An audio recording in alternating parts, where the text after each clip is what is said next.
interests in market access. In the first Trump administration, we saw tariffs used to stop France from imposing discriminatory digital service taxes.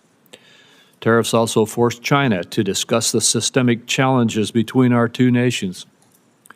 Frankly, every enforcement action, whether it's a WTO dispute, a Section 301 investigation, or a preference program review, ultimately relies on the threat of tariffs to secure objectives. Accordingly, it's important to contextualize the tariffs in the design of the larger policy. The real headline then becomes the fundamental shift in trade policy since President Trump's inauguration, where the United States now actually plans to do trade again. My colleagues and I in Congress want to pursue a real trade policy. That was put on hold during the Biden years. We now have a president who will partner with us in that effort, and together we will enforce our rights, we will negotiate again, and we will expand opportunities for Americans.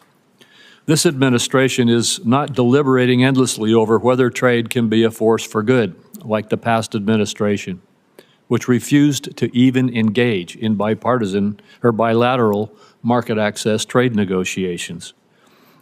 Trade today is the centerpiece of our international economic engagement, and we have plenty of substantive trade ideas to discuss. Businesses want certainty from good policies that will continue so that they can invest confidently in prospects that create jobs and wealth.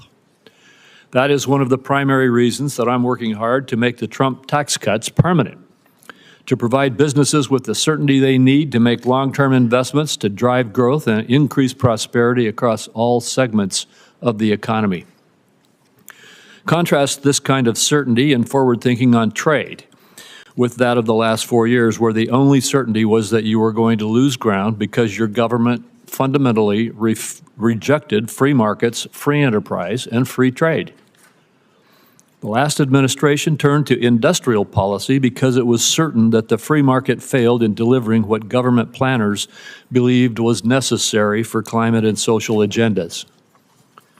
Indeed, China's central planners saw their own strategic thinking in the Inflation Reduction Act's approach of bestowing massive subsidies to stimulate investments that the market would not. We can restore faith in free markets by making it easier than ever to do business in America.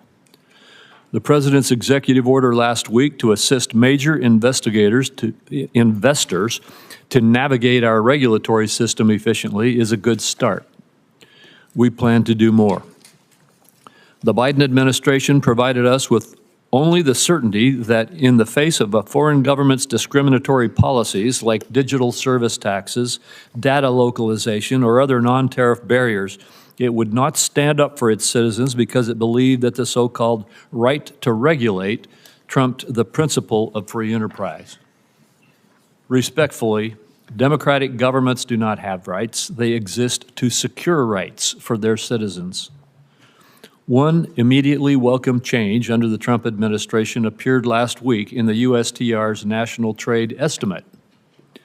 Last year, the Biden administration deliberately cut from the estimate a number of discriminatory measures imposed on America by foreign governments because it sided with those governments over our citizens. This year's estimate is exhaustive because the administration carefully identified all of the ways that Americans lose out in the global marketplace. Finally, the validity of free trade will be seen again. The last administration did not pursue market access in its negotiations. Instead, it demanded governments to undertake a number of social and environmental commitments, even ones Congress did not approve of domestically. Not surprisingly, our partners did not put their trust in such negotiations. While tariffs inherently may be seen at odds with free trade, we must also acknowledge that many of our trading partners deploy barriers that have gone unchallenged for too long. Free trade, by definition, must be reciprocal. We do not have it if others can impose barriers on us unchallenged. Our failure to enforce our rights over the last 4 years lost a lot of ground for us. This cannot continue because what I am certain about is that American goods and services are innovative, high quality, and globally competitive. Senior administration officials say that a number of countries are coming to the table to engage with the USTR. We look forward to hearing about this engagement and the steps toward better opportunities for Americans. With that, I turn to Senator Wyden for his remarks. Thank you very much, Mr. Chairman.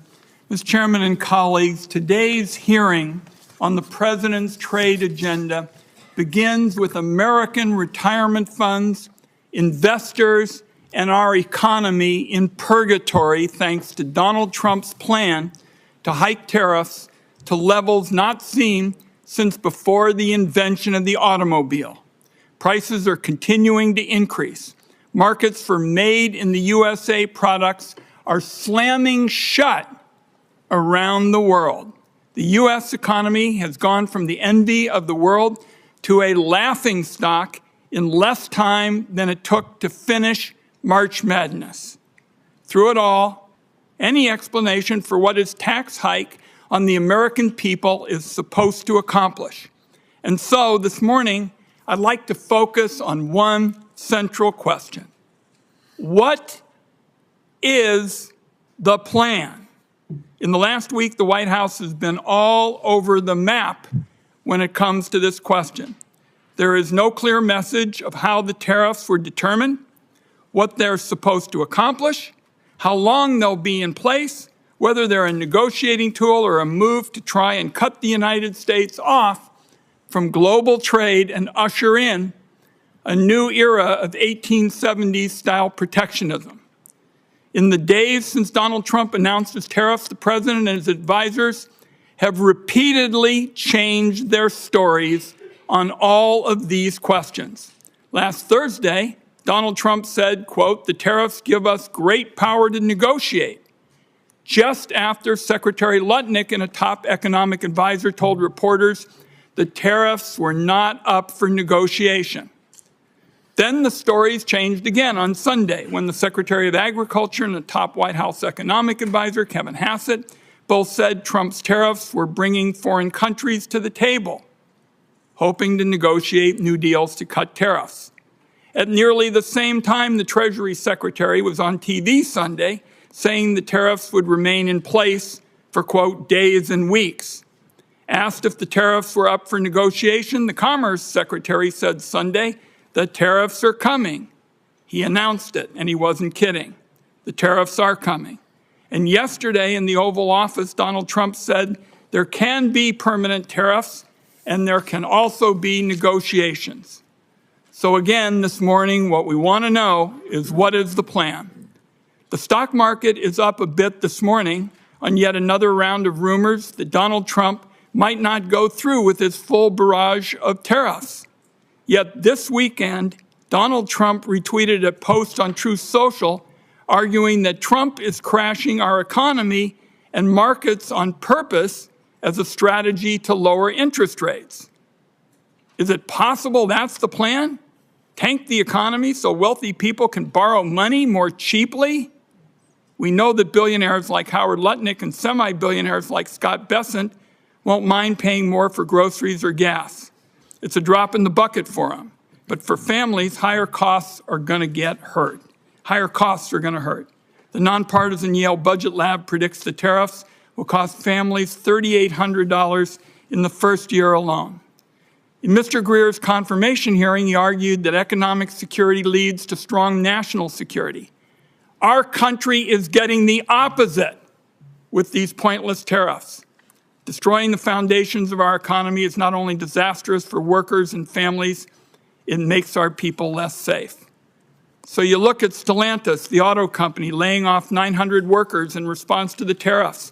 I talked to Pacific Northwest fruit growers who are being told no more American exports, and I hear from small businesses in Oregon that they'll have to pay more for the materials they use to make their products. And I worry that Americans will soon be poorer and face greater threats to our national security thanks to these Trump policies. Is that the plan? Colleagues, I'm going to close with this. The Trump aimless, chaotic tariff spree has proven beyond a doubt that Congress has given far too much of our constitutional power over international trade to the executive branch. It is time to take that power back. On a bipartisan vote, 51 senators sent that signal last week by stepping in and passing legislation to lift Trump's reckless tariffs on Canada. Well, now Donald Trump has slapped tariffs on about 180 countries, and this is a big unforced error that requires a big response. So let me close with this announcement. Today, I am proposing a new bipartisan privileged resolution to end the latest crop of global tariffs that are clobbering American families and small businesses. Members on both sides of the aisle ought to know that this is a call to action, and Congress must step in to rein this president on trade. Thank you, Mr. Chairman. Thank you, Senator Wyden. And Ambassador Greer, you may now make your statement. Thank you. Chairman Crapo, Ranking Member Wyden, and members of the committee, I appreciate you taking the time today for this hearing. Last Wednesday, President Trump declared a national emergency in response to the large and persistent trade deficit that has built up in recent years. This deficit is driven in part by non-reciprocal tariffs, trading barriers, and other economic policies pursued by our foreign trading partners. The situation is urgent. President Trump imposed tariffs to address this emergency, and these measures are aimed squarely at achieving reciprocity and reducing our massive trade deficit to reshore production in the United States. This national emergency declaration and tariff action is the most significant change in U.S. trade policy since we allowed China to join the World Trade Organization. The American working class, in particular, has suffered concentrated losses from the so-called China shock and other adverse effects of past trade policy and the conditions that give rise to this massive trade deficit. You've heard some of these numbers before. The United States has lost 5 million manufacturing jobs and 90,000 factories since 1994. President Biden left with a $1.2 trillion trade deficit in goods, the largest of any country in the history of the world. The United States' share of world manufacturing output declined from 2001 to last year. In the fourth quarter of 2024, U.S. manufacturing as a share of gross domestic product was the lowest it had been in 20 years. During COVID, we were unable to procure semiconductors to build our cars or materials for pharmaceuticals and personal protective equipment. During World War II, we built nearly 9,000 ships. Last year, the United States built only 3 ocean-going vessels. Our agricultural trade balance, which historically resulted in trade surpluses for our farmers, was in deficit the last 2 years of the Biden administration and likely will take some time to recover. These are all serious indicators of an economic and national security emergency, and we can't ignore it. One important driver of these negative trends has been unfair, unbalanced, and non-reciprocal trade. This includes the effect of higher tariffs imposed by other countries on the United States, the effect of non-tariff measures that promote other countries' exports and obstruct U.S. exports, and other foreign economic policies favoring overproduction and degrading America's manufacturing capacity. And the lack of reciprocity is an important driver of our global trade deficit and with particular countries. So it's common sense to focus on these indicators. For example, the European Union can sell us all the shellfish they want, but the EU bans shellfish from 48 states. The result is a trade deficit in shellfish with the EU. We only charge a 2.5% tariff on ethanol, but Brazil charges us an 18% tariff. The result? We have a large trade deficit in ethanol with Brazil.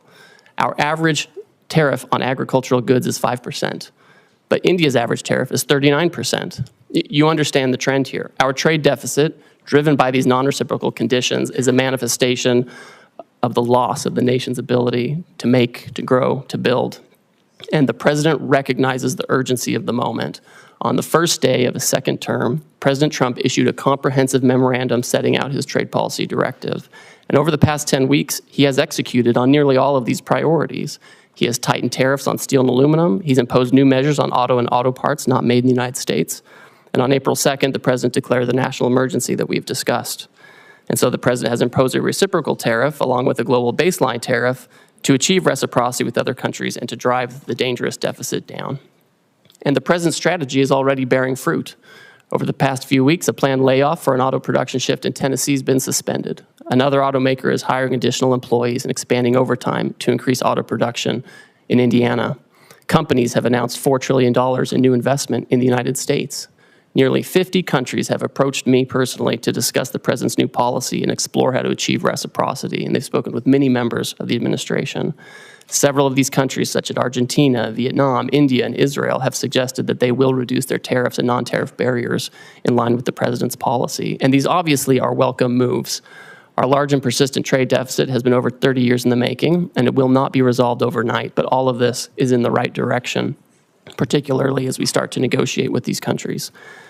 We must move away from an economy that's based solely on government spending and the financial sector, and we must become an economy based on producing real goods and services that provide jobs for working class and middle class Americans in their communities. This adjustment may be challenging at times, and in a moment of drastic overdue change, I'm confident, I'm certain that the American people can rise to the challenge as they've done before. I appreciate this committee's interest in President Trump's trade agenda. I'm glad we're talking about this. That's created debate. And we may not agree on everything, but I know that you want to do what's best for America. So does the President, and so do I, and we'll collaborate together on this. Thank you again for your time, and I look forward to our conversation. Thank you, Ambassador.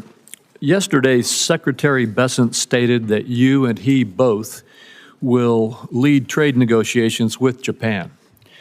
I am very pleased that President Trump has decided to press for market access in this case. I hope we'll see more negotiations that press for zero-to-zero barriers, but could you explain a little bit what is the scope of these negotiations?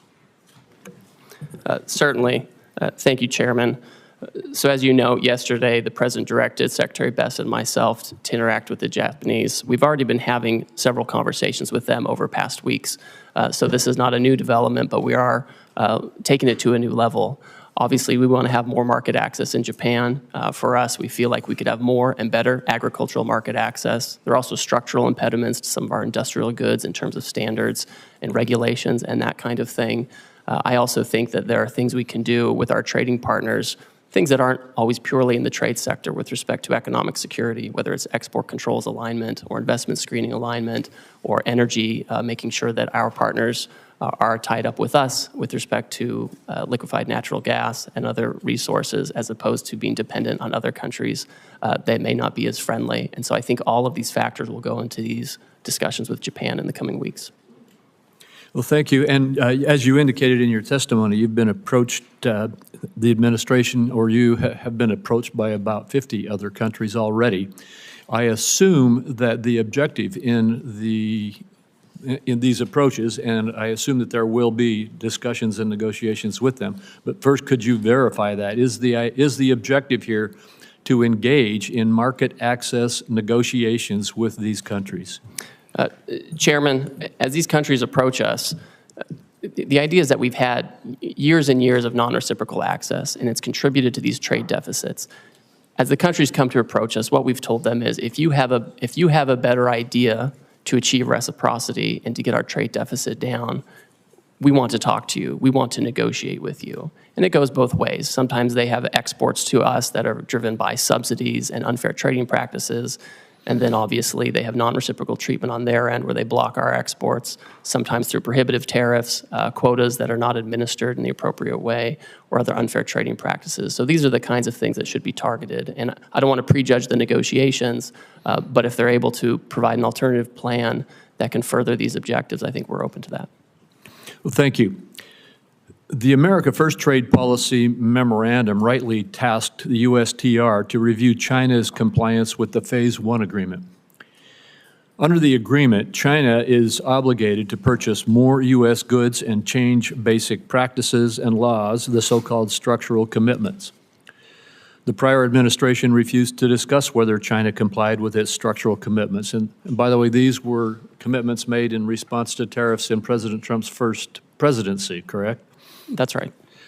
What is your analysis of China's compliance with the structural commitments that it made in Phase 1 so far? Our assessment, Chairman, is that in the initial stages of implementing the agreement, China made significant movement to make these structural changes, whether it was with respect to agricultural rules, financial services, or IP. We found during the Biden administration there was little enforcement and little communication, and that the Chinese did not comply with this agreement in large part. I've had a call with my counterpart. I've communicated to him our feeling on this, that they have not complied with the agreement. And I think we're disappointed by this. It's not surprising, but we are certainly disappointed by that. And now you're engaged to, again, see if we can get compliance. We will see, right? The Chinese obviously have agency in this. It's not just a matter of U.S. policy. We, of course, welcome and we hope that foreign countries will change their practices to make sure that they're fair. And we look forward to continuing to monitor that situation. Thank you. The administration has announced it's negotiating an agreement also with India, and it appears already to be yielding results, such as India dropping its digital service, if not more so. Will you try to include commitments on matters such as intellectual property, technical barriers to trade, and science-based agricultural rules to take on those barriers? Yes, and I have a standing call with my Indian counterpart to address these very issues. All right, thank you. Senator Wyden. Thank you. Thank you very much, Mr. Chairman. I saw at page 4 of your testimony, Mr. Greer, you said the president's strategy is already bearing fruit. Well, I can tell you for a lot of Oregonians who have 401ks that are being drained out, that's pretty rotten stuff. And you ought to realize how serious this is for the country. Now, everybody in the administration practically has a different story about the Trump tax hike. So I'm interested in knowing what the story is today. Will higher tariffs go into effect tomorrow as announced? Senator, yes, they're scheduled to go into effect. We are having negotiations with all kinds of countries at this time. The president's fixed in his purpose. The nature of the emergency that I discussed earlier is not something we can wait on anymore. So we will have the president's plan go into effect, and we're coupling that with immediate negotiations with our partners as they seek to. So it's not a question of something being scheduled. You're committing this morning that they're going to go into effect. This is what the president has said, Senator. For how many yes. countries? I understand it's over 50. That are negotiating with Yeah. us. We have about 50 that have come to speak with us, and I'm constantly talking to my counterparts. I have staff right now at USTR meeting with others, and we will have the tariffs in place. And if the other countries can come to an agreement on reciprocal trade, then that's something that the president can consider. I don't want to prejudge the negotiations or the president's decision, but that's what we're doing. Now, you've said you've been negotiating deals. Foreign countries have already retaliated against our farmers and ranchers and small businesses. How can you commit that negotiations are not just going to stop bleeding, but are actually going to open up markets that the Trump tariffs have closed off? So, Senator, we've already had many countries, many of our markets, explain that they are not going to retaliate against the United States. And in fact, Vietnam, for example, they've lowered their tariffs already on cherries. They've lowered them on almonds and apples, things I know are important to the Pacific Northwest. And this is exactly the right direction that we want to go in. I look forward to hearing from you what other kind of market access you want as we enter into these negotiations. What's the status of China? As you know, that's a big market for us in the Pacific Northwest. What's the status of discussions there? I don't see much progress. What I see is it looks like it's going to escalate and escalate some more and hurt our consumers and our small businesses in our part of the world. Well, Senator, unfortunately, China for many years seems to be choosing its own path on market access. Again, they have agency in this. They elected to announce retaliation. Other countries did not. Other countries signaled that they'd like to find a path forward on reciprocity. China has not said that, and we will see where that goes. I think we need to work with our closest friends to make sure that we have trading arrangements that work. And if the Chinese are open, we'll see what. But they haven't signaled that at all. So I don't think that's in the very near term with China. I just am concerned that there's no strategy at all. I'm committed. We understand in the Pacific Northwest what the stakes are. To have a smart, tough strategy. I don't see any strategy at all, and you really haven't said much about what the strategy is this morning. Senator, I appreciate your concern. I want to keep having a conversation with you about this, but I see a distinct difference between those countries who have come to us and they said, we understand your issues, we understand the deficit, we understand your desire for reciprocity, and we want to work with you on this. And the Chinese approach, which has been, we're going to retaliate. We're trying to remedy a situation. We're trying to remedy a situation that's persisted for many years. And it would be wonderful if the Chinese agreed with that and wanted to persist in, work with us on that. But that's not where they are. And the president has recognized this, and he wants to focus on other partners. Let's talk before my time is up about services. The United States is a services powerhouse, from travel and technology to finance and media. Our services industry account for nearly 80% of the U.S. GDP and 8 out of 10 American jobs. Other countries are responding to Trump's global tariffs by retaliating against American services. Can you explain how your tariff actions aren't putting our services exports at risk like so much of your trade policy? Senator and Chairman Crapo mentioned this. We had India already pull down a digital advertising tax that affected some of our most competitive tech companies. We're already in conversations with other countries that if they want to have reciprocal trade with us, that's something that we need to consider as well. And we expect them not to discriminate against our services companies. We have some of the most competitive in the world. I agree with you. And to me, that's part of this calculation. I wrapped up with the services question because it seems to me it's classic Donald Trump. Really good at talking about problems, even saying that there is some reason to go forward, identifying a problem, but pretty damn bad at fixing them. And there's going to be a whole lot of collateral damage in the process if you all continue with these trade policies in services and in other areas. Thank you, Mr. Chairman. Thank you, Senator Cornyn. Ambassador Greer, well, thank you for being here today. I know there's been a lot of discussion about tariffs, but would you just briefly discuss non-tariff barriers to trade? In other words, the barriers that countries put up to deny market access from U.S. exports into those countries that aren't tariffs per se.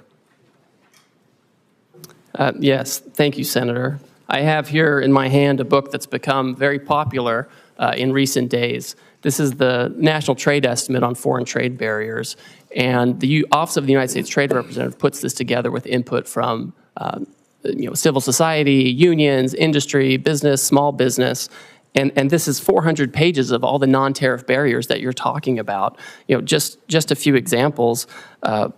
India, huge trading partner, they restrict imports of ethanol for fuel use by using restrictive import licenses. These are the types of border measures that don't sound very sexy to talk about, and they don't make for a great soundbite, but these are the things that actually block our exports, where they have licensing regimes or they have fake science that they use to block our imports. Lynn, just one example that seems to me to make the point is that our friends in Australia basically have put up barriers to the export of beef from the United States. My state, Texas, happens to produce a lot of beef cattle, and Australia basically denies access to its huge market, but not as a result of tariffs so much as non-tariff barriers to trade. Could you speak to that? Yes, Senator, and it's always surprising because we have a free trade agreement with Australia, and we would expect that we would have fair and reciprocal trade. Last year, I think we imported about $3 billion worth of Australian beef, and we exported $0 of American beef to Australia. And it's not just beef. Australia also blocks on specious, fake science grounds, the export of fresh and frozen U.S. pork. So it's incredible that they do this. We have zero exports of the fresh and frozen U.S. pork to Australia. I find it interesting that people express surprise at President Trump's policies when he's been talking about these policies for, best I can tell, for decades, and how unfair trading arrangements are between various countries. And indeed, some of these unfair trading practices have resulted in the deindustrialization of America. We've exported manufacturing to Asia and particularly China and other countries that now appear to be willing to hold us hostage to those supply chains. A few years ago, we passed the CHIPS and Science Act. We worked with Secretary Pompeo, Secretary Ross during President Trump's first administration, and later was signed by President Biden, but to bring advanced semiconductor manufacturing back on shore because we recognized that the vulnerability that existed if there was another pandemic, there's a natural disaster, or heaven forbid, a military conflict break out in Asia, we wouldn't have access to these advanced semiconductors that run everything from your cell phone to the avionics on an F-35 Joint Strike Fighter. But China has basically held us hostage and continues to use some of these vulnerabilities to our detriment. For example, critical mineral processing. Would you speak to the vulnerability that exists as a result of China basically processing 90% of the critical minerals in the world that are essential for our daily lives? Yes, Senator, and that figure is always one that gives me great concern, the 90% of the processing.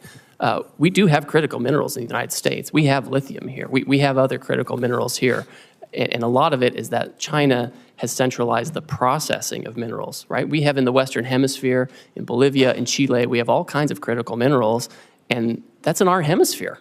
But they get sent to China, they're processed, and they come here, and then if China wants to exercise economic coercion or other practices, they do have a stranglehold on these kinds of things. That's a very dangerous situation to be in. I mean, this is part of the urgency of what we're talking about. And I think as the Trump administration certainly takes action on trade, but also takes action on the environmental side and permitting and regulation, that's an area where we can actually have more of that activity here in the United States, or we can work with our trading partners to try to incentivize production there as well.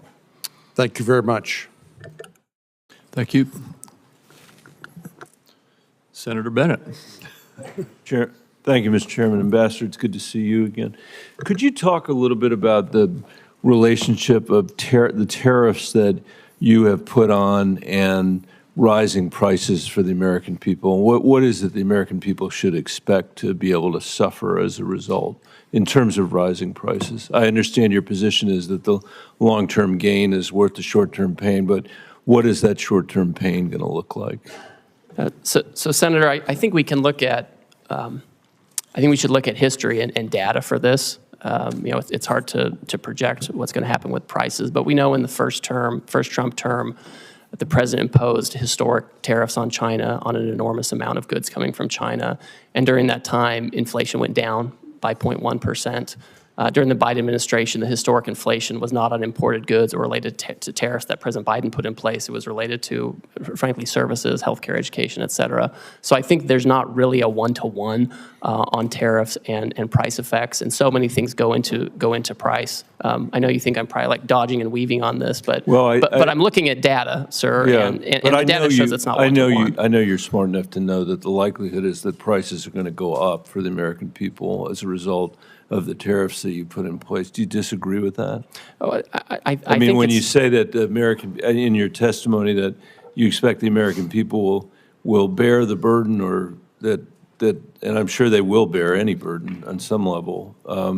But what do you think that burden is actually going to look like? Well, I think the challenges, frankly, are going to be more for companies that are largely dependent on imports from China and Asia, where they have to adjust their supply chains in a quick set of time. Yeah. And the way the tariffs get allocated between the foreign producer and the importer, that's where the majority of adjustment we have a bunch comes. of those companies in Colorado, and I know that Osprey Packs, for example, they probably don't want me to mention them, but I will. And in Southwest Colorado would be a very good example of that. I mean, they are very dependent on the supply chain from Vietnam, and they probably are really worried today about what's going to happen, which a lot of people are. I mean, I think one of the things about the situation we find ourselves in is the degree to which we've now created huge uncertainty in our economy, and I'm worried that that is going to result in a lack of investment, capital investment. You mentioned some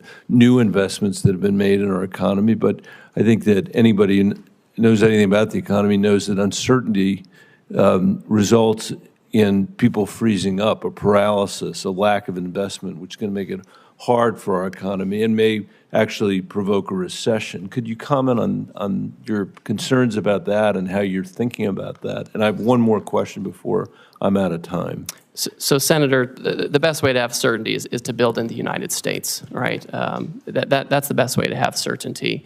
But that's going to take a long, long time. And and what's going to happen in the meantime, do you think? So, Senator, we have, I would say, dilly-dallied for years on this issue. We've done these broad studies, which are interesting and helpful that we saw come out of the Biden administration. Right. But we have to act.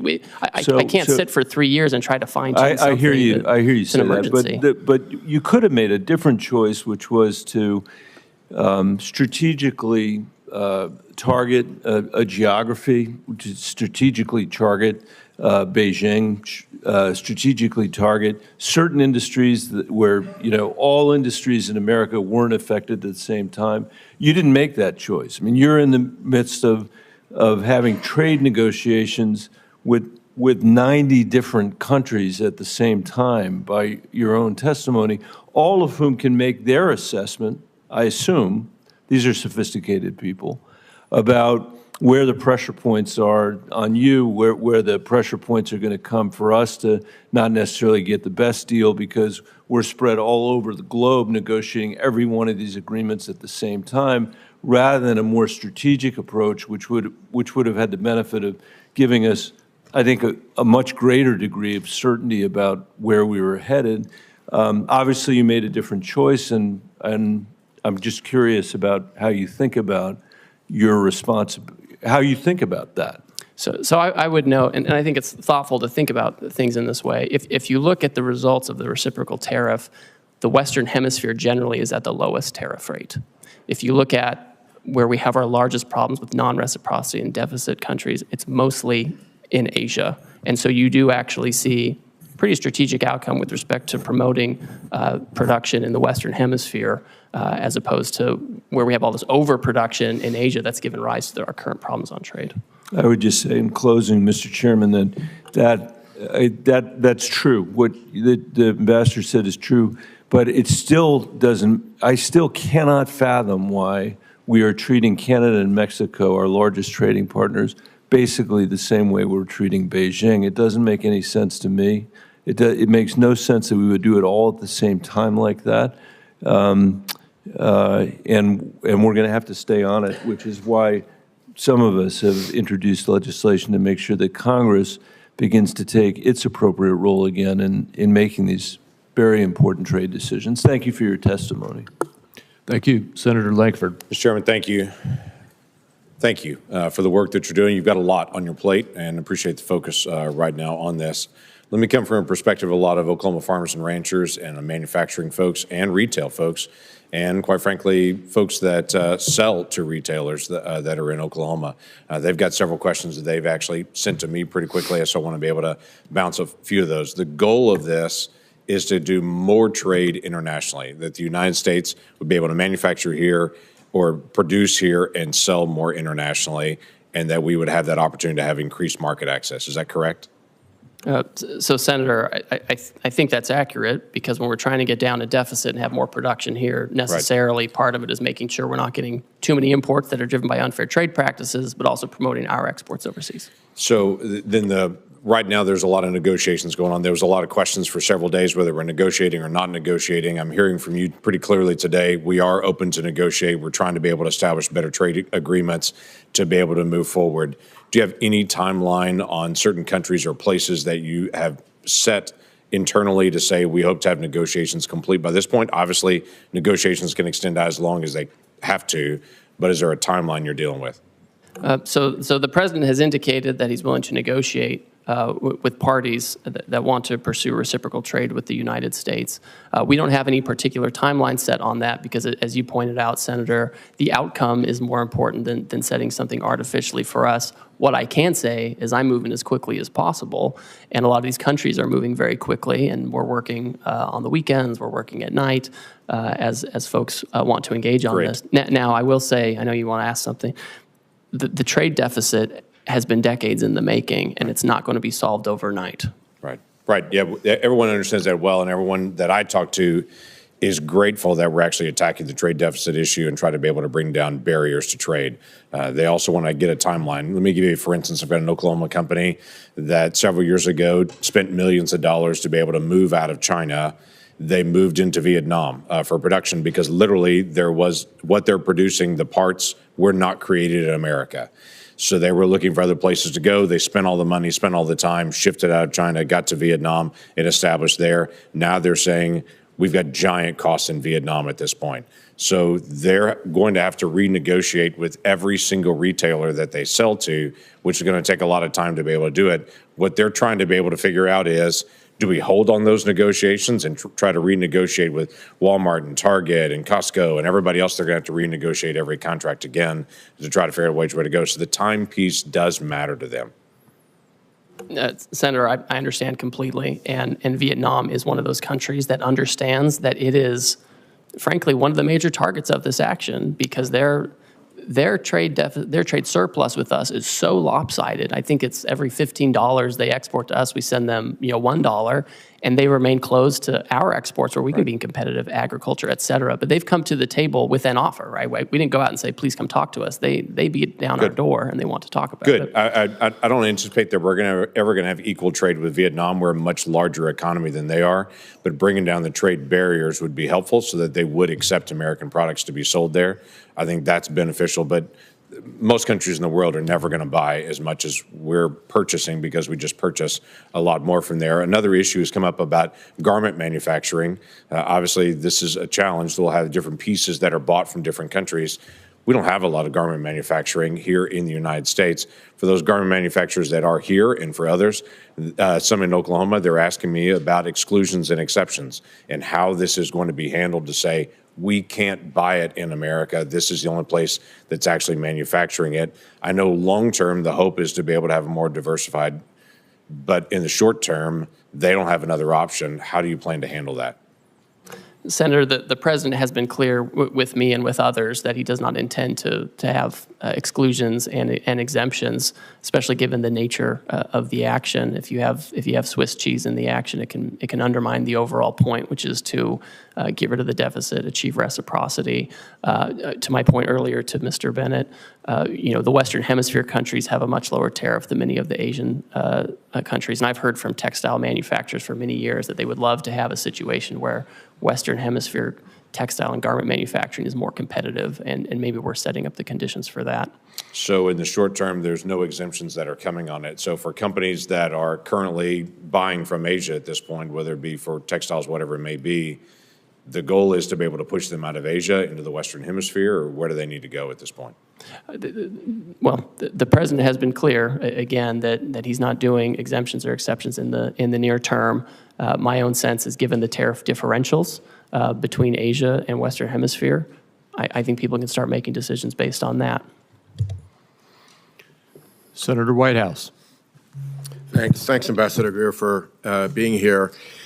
Just to sort of frame our conversation, tell me what a negative externality is. This is something you and I like to talk about.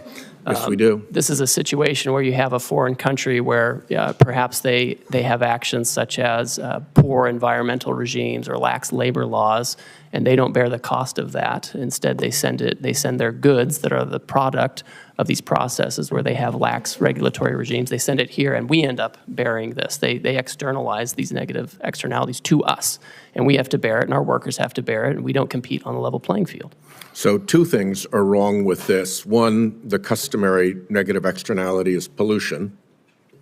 And to the extent, for instance, on an issue I've done a lot of work on in bipartisan fashion, plastic in our oceans. Now it's in our drinking water, it's in breast milk. I mean, we've really gone down a very weird pathway with respect to plastics. If China, for instance, is responsible for dumping 60 or 70% of the plastics into the Pacific, then that's a harm to us, correct? Yes, I agree. Because it's a commons, the ocean, and we suffer from that. And then if the Chinese company is exporting their goods to the U.S., and that Chinese company has a lower cost for its product because it doesn't have proper pollution control with respect to plastic, and the U.S. company does, then that's an unfair trade imbalance, correct? Yes, I agree with that. So two things are wrong when we get into this situation of foreign countries allowing pollution that our companies pay to prevent. That's right. And that's an appropriate place for tariffs to be deployed to offset that trade imbalance and help protect the commons from this particular tragedy, correct? I think trade action can be appropriate, and when the president announced his reciprocal tariff regime last Wednesday, he specifically referred to pollution by other countries in his speech. You may not have listened to it, but you may want to go back and listen to that part, because that's very true, and I agree with you. Well, it might be the only place in which the administration shows the slightest interest in pollution, so good for that. The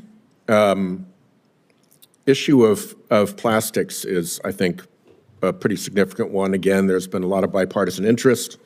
I even went up to the Oval Office during Trump 1 to have one of my bills signed by the president, and he gave a very animated riff on Asian countries polluting our beautiful oceans and how it comes ashore very often in Alaska by the ton along their beaches. So I hope this is an area we can continue to work together. And in particular, I hope that you'll sit down with me and Senator Cassidy on legislation that we are working on. Will you give us that meeting? Senator, I'll take any meeting with you that you would like to talk about this issue. And I'd like to also let you— We'll sit down with Senator Cassidy's team and have a conversation there. The other thing I wanted to flag for you is that you pretty well successfully deflected all of Senator Bennett's questions about what the immediate impact looks like in the short-term pain for the long-term gain. I just want to flag for you one issue that is very important to me. Rhode Island is a small business state, right? We don't have a whole lot of big mega corporations there who can balance things and move things around. Canada is our largest trading partner. We have companies who fill an important niche in the global supply chain, and particularly in American companies' supply chains, because they get something from Canada, or let's say China, could be, but Canada's our major trading partner, and they process that thing, and then they put it into the supply chain for the larger corporate entities. That's their business. That's all they've got. So if we're not looking out for these small businesses that are actually going to have to lock their doors and close the shutters and fire their employees and go out of business, I think you've missed a huge hole in the problem that these tariffs have created. If all you're listening to is the big mega corporations who can move things around the world and have the resources to dodge these effects, you're not getting the straight story.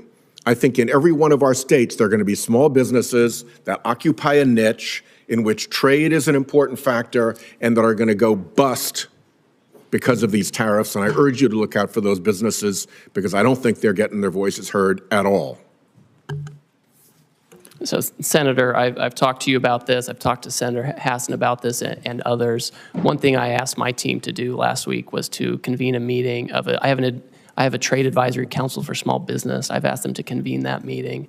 I've connected with the Small Business Administration. They have an international trade desk there. I've talked to I have an office that also deals with small business because I do want to hear it. I think it's important that we hear it because they don't have the same voices in Washington.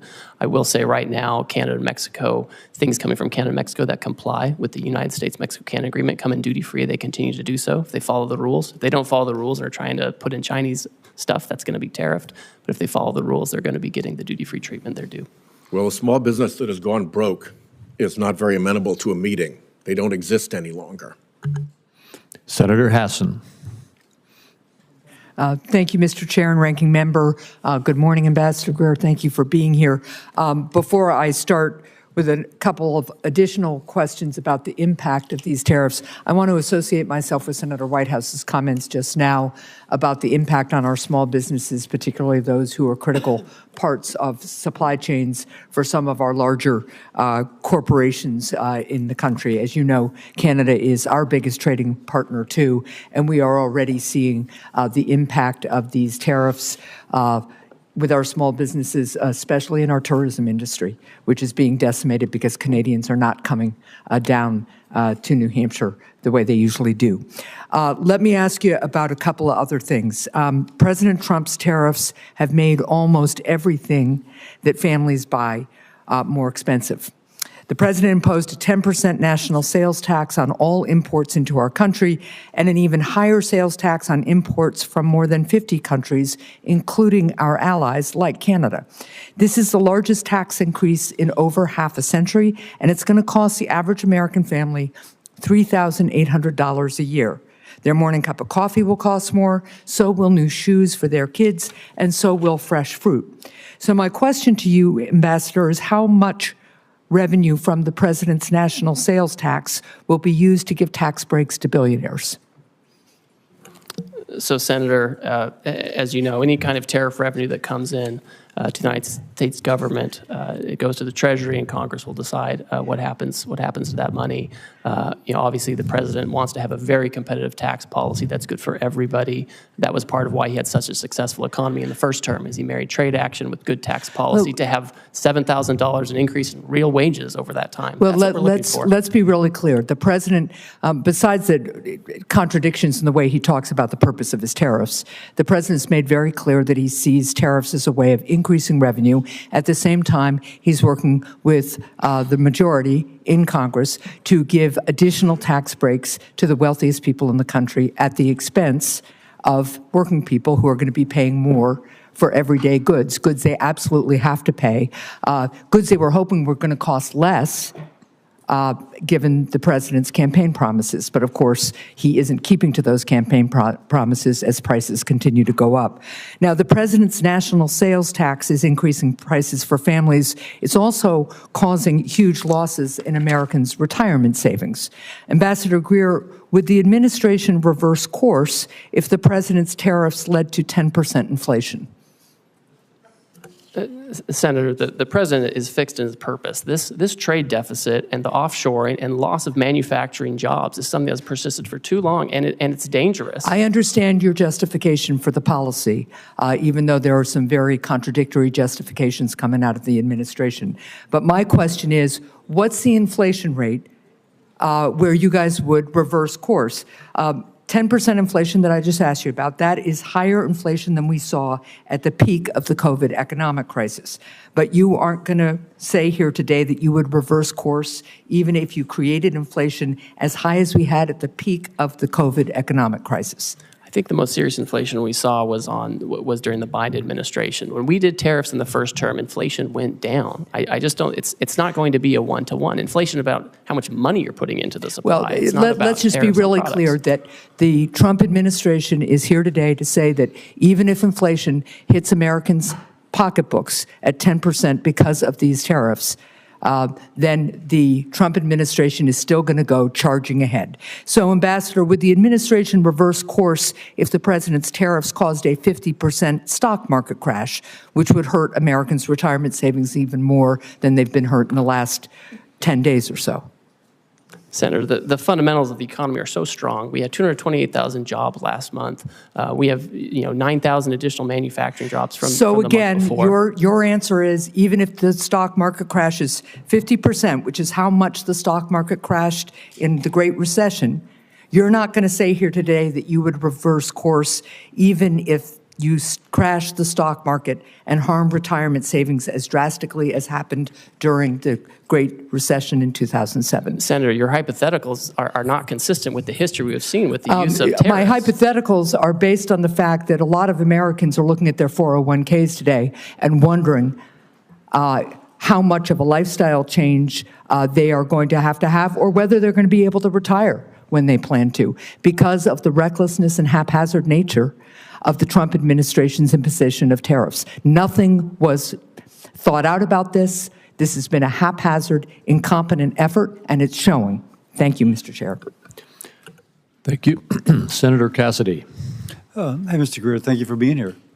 When I speak to my rice people and my shrimp people back home, they say that the tariff barriers and the subsidies by other countries for those products are so much that it is putting some of our shrimpers and some of our rice people either out of business or in incredible financial binds.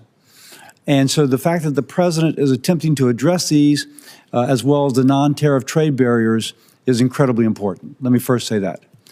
But I also hear from my producers that the mean tariff being selected to apply to a country may not account that for rice, for example, the tariff is much higher for that particular product, and that it is not adequate to address that which is taking place. Any thoughts on that, and how can we have something more particular for products which are really over tariffed? Yes, thank you. And I appreciate that concern, and the tariff rate applied to many of these countries, again, was a countrywide rate. It wasn't product specific.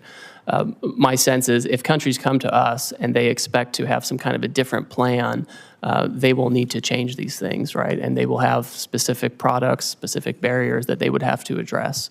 Right, or else, the president, again, he's fixed his purpose. He wants to see production back here. He wants to see our agriculture producers doing well. And these countries just have to have reciprocal trade with us. And that means taking care of the types of barriers and tariff rates you're talking about. So it sounds like you, one of the things I think they want to know is that since shrimp might be a relatively small part of trades with some of these countries, that the interests of, for example, shrimp will not be sacrificed in part of a greater whole. No, I think, and I saw a really interesting article today in the New York Times on shrimp. You may have seen that, where the tariffs have actually given a bit of a lifeline to these shrimpers. And I think that if there's going to be any kind of change to any of this, and I'm not going to prejudge that, we have to make sure that our industries are protected adequately, so we don't go backwards with the deficit. Let me ask, in the President's America First trading policy, there's several sections relating to free trade agreements and how they will be evaluated. Senator Bennett and I are working on an America's Act, which would be a hemispheric trade policy, which would have several purposes.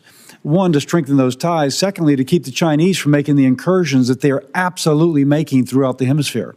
Some are calling the Caribbean a Chinese lake. And so this would allow us to push back upon that. Can you share anything regarding the analyses of the free trade agreements we have within our hemisphere, and then specifically on countries like Argentina who would like an FTA with our country? Certainly. I would say that we are first and foremost focused on addressing this emergency and the reciprocal tariff action and implementing it appropriately. With respect to relations in the hemisphere, any kind of trade arrangements with these trading partners, I think, need to be coupled with strong rules about third countries. What I don't want is a situation where these countries are using, their export platforms to incorporate content and goods from, China or other Asian countries, where we have a real issue with our deficit and offshoring of manufacturing. I would expect any kind of changes to these arrangements to be accompanied by changes in rules of origin to ensure that the United States and U.S. workers are really benefiting from these agreements. So nothing from an FTA in general, but the specific of where it's being used to circumvent the intent of the FTA is the concern of the administration. Yes, that's certainly a huge concern. And again, the president wants to see factories back here. The most certain way to not have a tariff is to build your factory in the United States. If people want to use other countries and insist on that, then we want to make sure that they're not using that to arbitrage for higher tariff jurisdictions to use them as an unfair export platform. Let me ask you this. Louisiana has some of the largest ports in the nation by tonnage. And all the commodities going from the Midwest flow through my state going out to the world.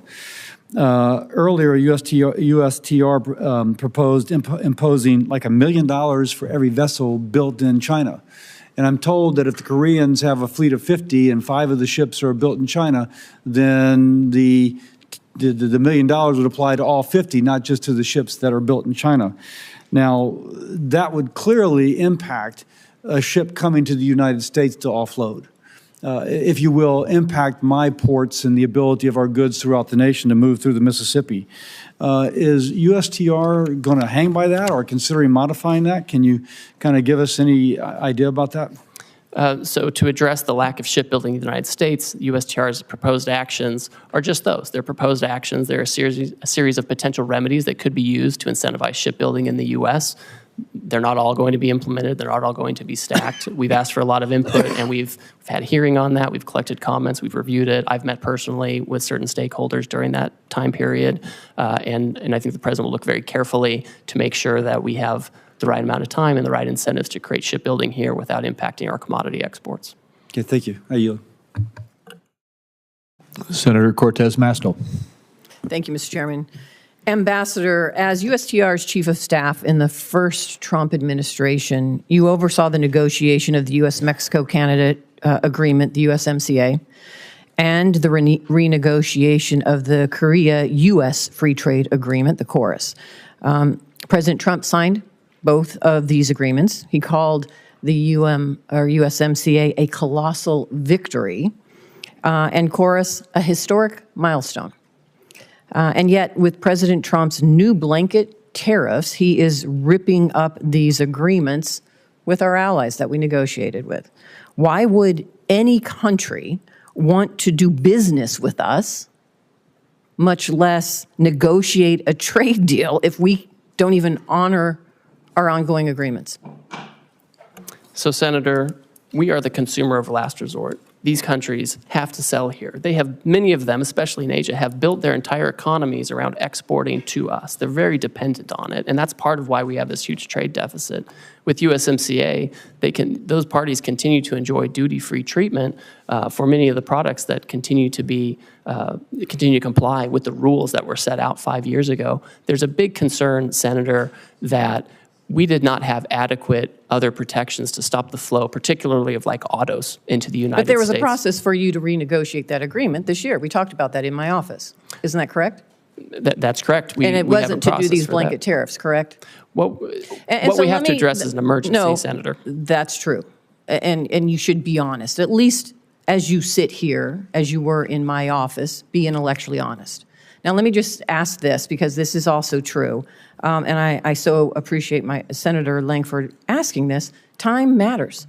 How long did it take to negotiate that agreement, the USMCA, that you were part of? We did it at breakneck speed. We did it in about 2 years. 2 years. And now you're telling us you have nearly 50 countries coming to you, approaching you to enter in a negotiation, and you think that you can do that overnight? India. Man, you're pretty superhuman here, if that's the case. So let's be realistic. That's all we're asking. Common sense and realism here, Ambassador, as you sit here before us. And let me talk about something else that is really important for my state, and I think this entire country, because this administration is forgetting that we have $1 billion economy when it comes to tourism into the United States. People know Las Vegas. My state is Nevada. We rely on tourism to our state, and now we're seeing an impact because of these tariffs, not just from Canada, but I am hearing from so many that are in the tourism and kind of leisure industry. We are seeing impacts because now this $1 billion industry of international tourism is having an impact on our economy. And this is a service industry. Let me just say this. I'm kind of offended by your testimony today that says we must accept self-inflicted economic pain, and I quote you by saying, to become an economy based on producing real goods and services. What does that mean? What does that mean to my service industry and every service industry across this country that relies on tourism and travel? That is the backbone, really, of part of our $1 billion economy. What do I tell them? That they just have to suck it up? That they're not really part of this real services? That you have another idea for the jobs that they should engage in? What do I tell them? Oh, Senator, of course those are real services. The whole, so what are you doing whole about sentence, the impact what are you doing about the impact of international tourism and now these blanket tariffs having a negative impact? What are you doing to address that? The whole sentence, Senator, said that we need to get away from government spending as funding our economy and financialization, and we need to move to real goods and services, including the tourism you're talking about. So It's what are you doing incredibly to impact the important. negative impact of tourism right now?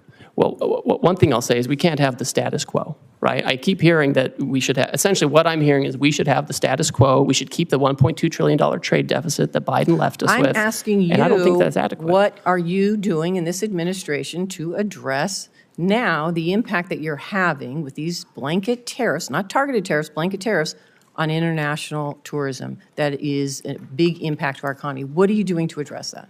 Well, Senator, as we're talking to all of these countries, we are talking about services. We are talking about making sure that we can export services to other countries. A lot of those that we export are, we have Well, let digital me say I only have services, so all much kinds time, of and trade. apparently you're not. So here's what I would like, because you haven't thought about this, and the administration hasn't really thought about it, because I haven't heard anybody talking about tourism.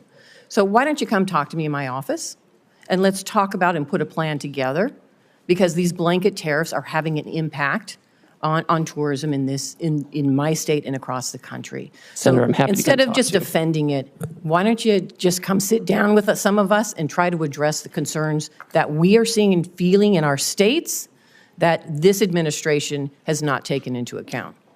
I'm happy to come speak with you. Thank you, Senator. Senator Grassley.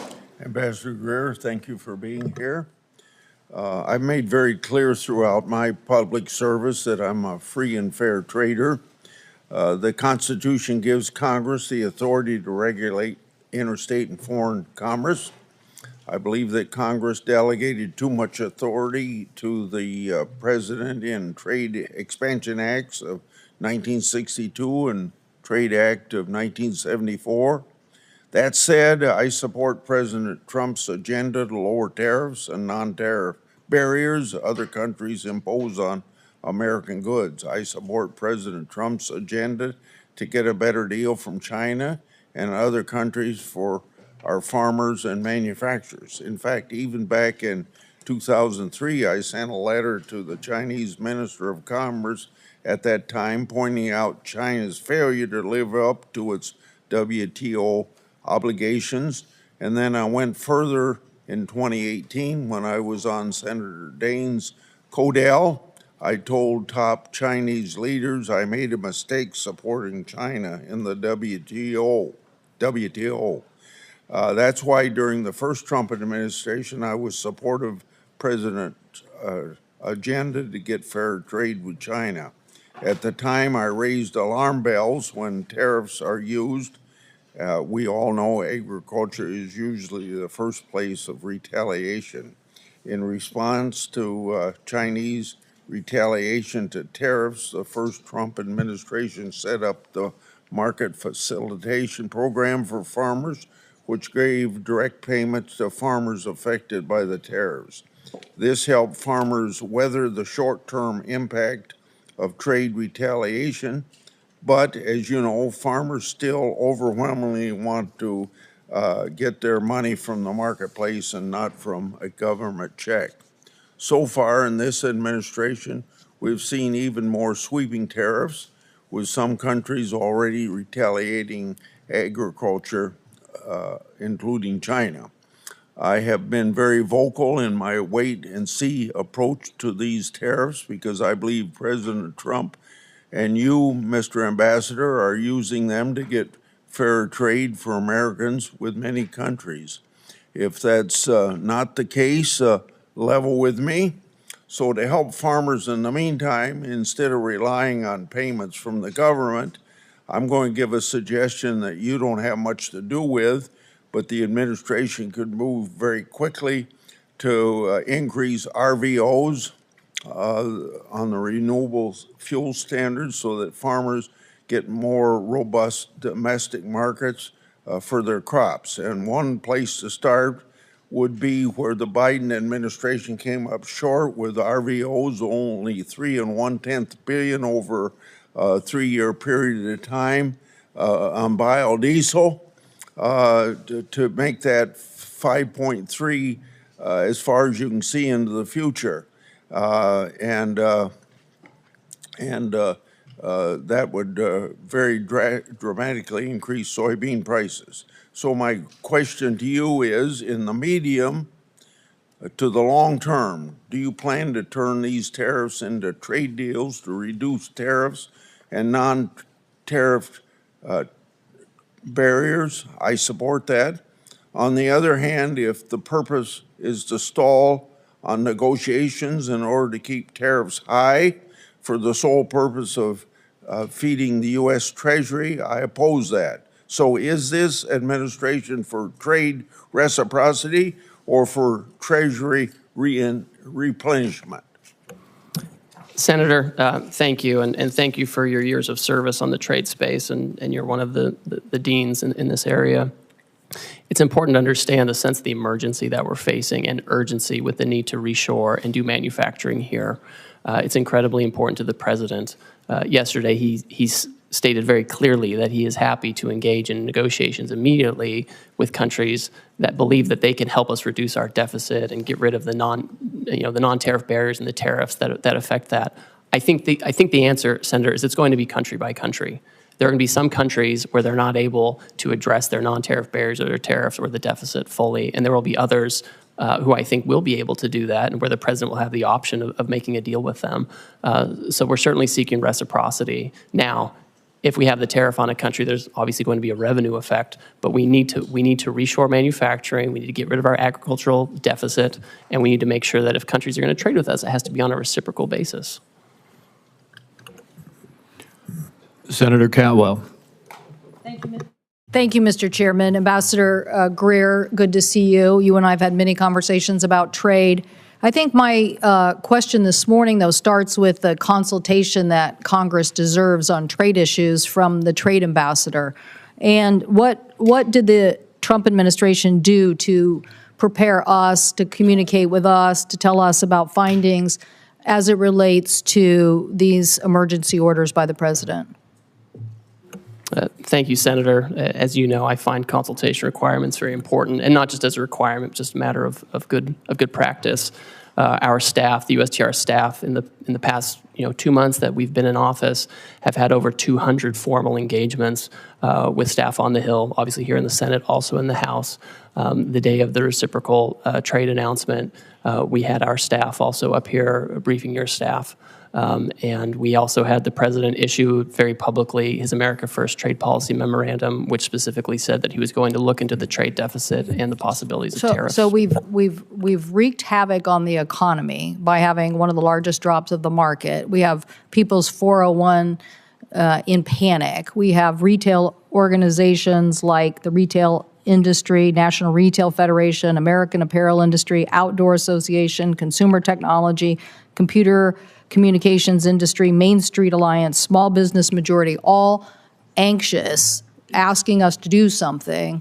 And you're saying, well, some people passed some notes to staff.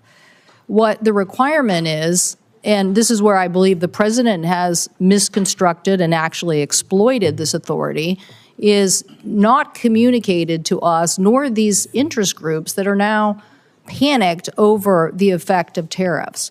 So I would say that the skill set of a USTR office or even a Treasury Secretary could have opened these conversations with these countries without the tariffs and saved a lot of people a lot of pain and anguish.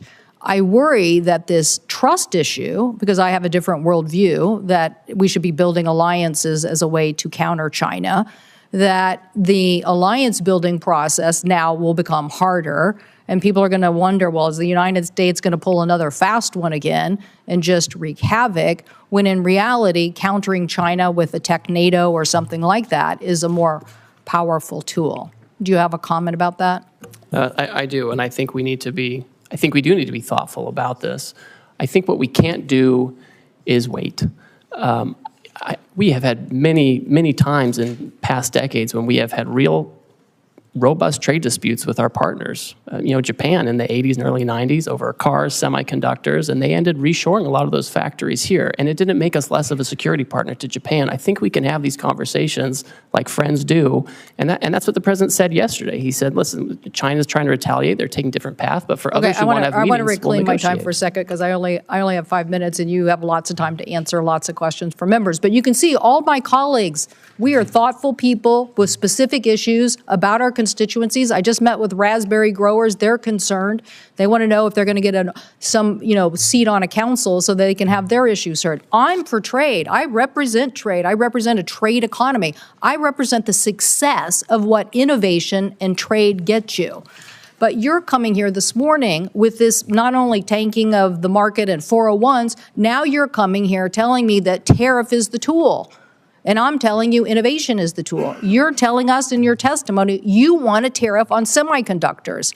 I'm saying that the last administration and this organization here passed the CHIPS and Science Act so we could reshore semiconductors here in the United States. So you're not going to win the innovation economy by tariffing semiconductors and reshoring that. I don't know what you think. I'm not trying to get the semiconductor. I want to lead on next generation semiconductor manufacturing because I'm pretty sure I'm sitting next to the Intel ranking member here who's going to tell me if we don't lead on semiconductor manufacturing and semiconductor next generation technology, then we're not going to be leading in defense or in AI or in anything. So I want to innovate my way to that future, and I want to use the alliance power of different countries to force China and other people to follow us instead of this berating of the American consumer who has to pay the price for this policy.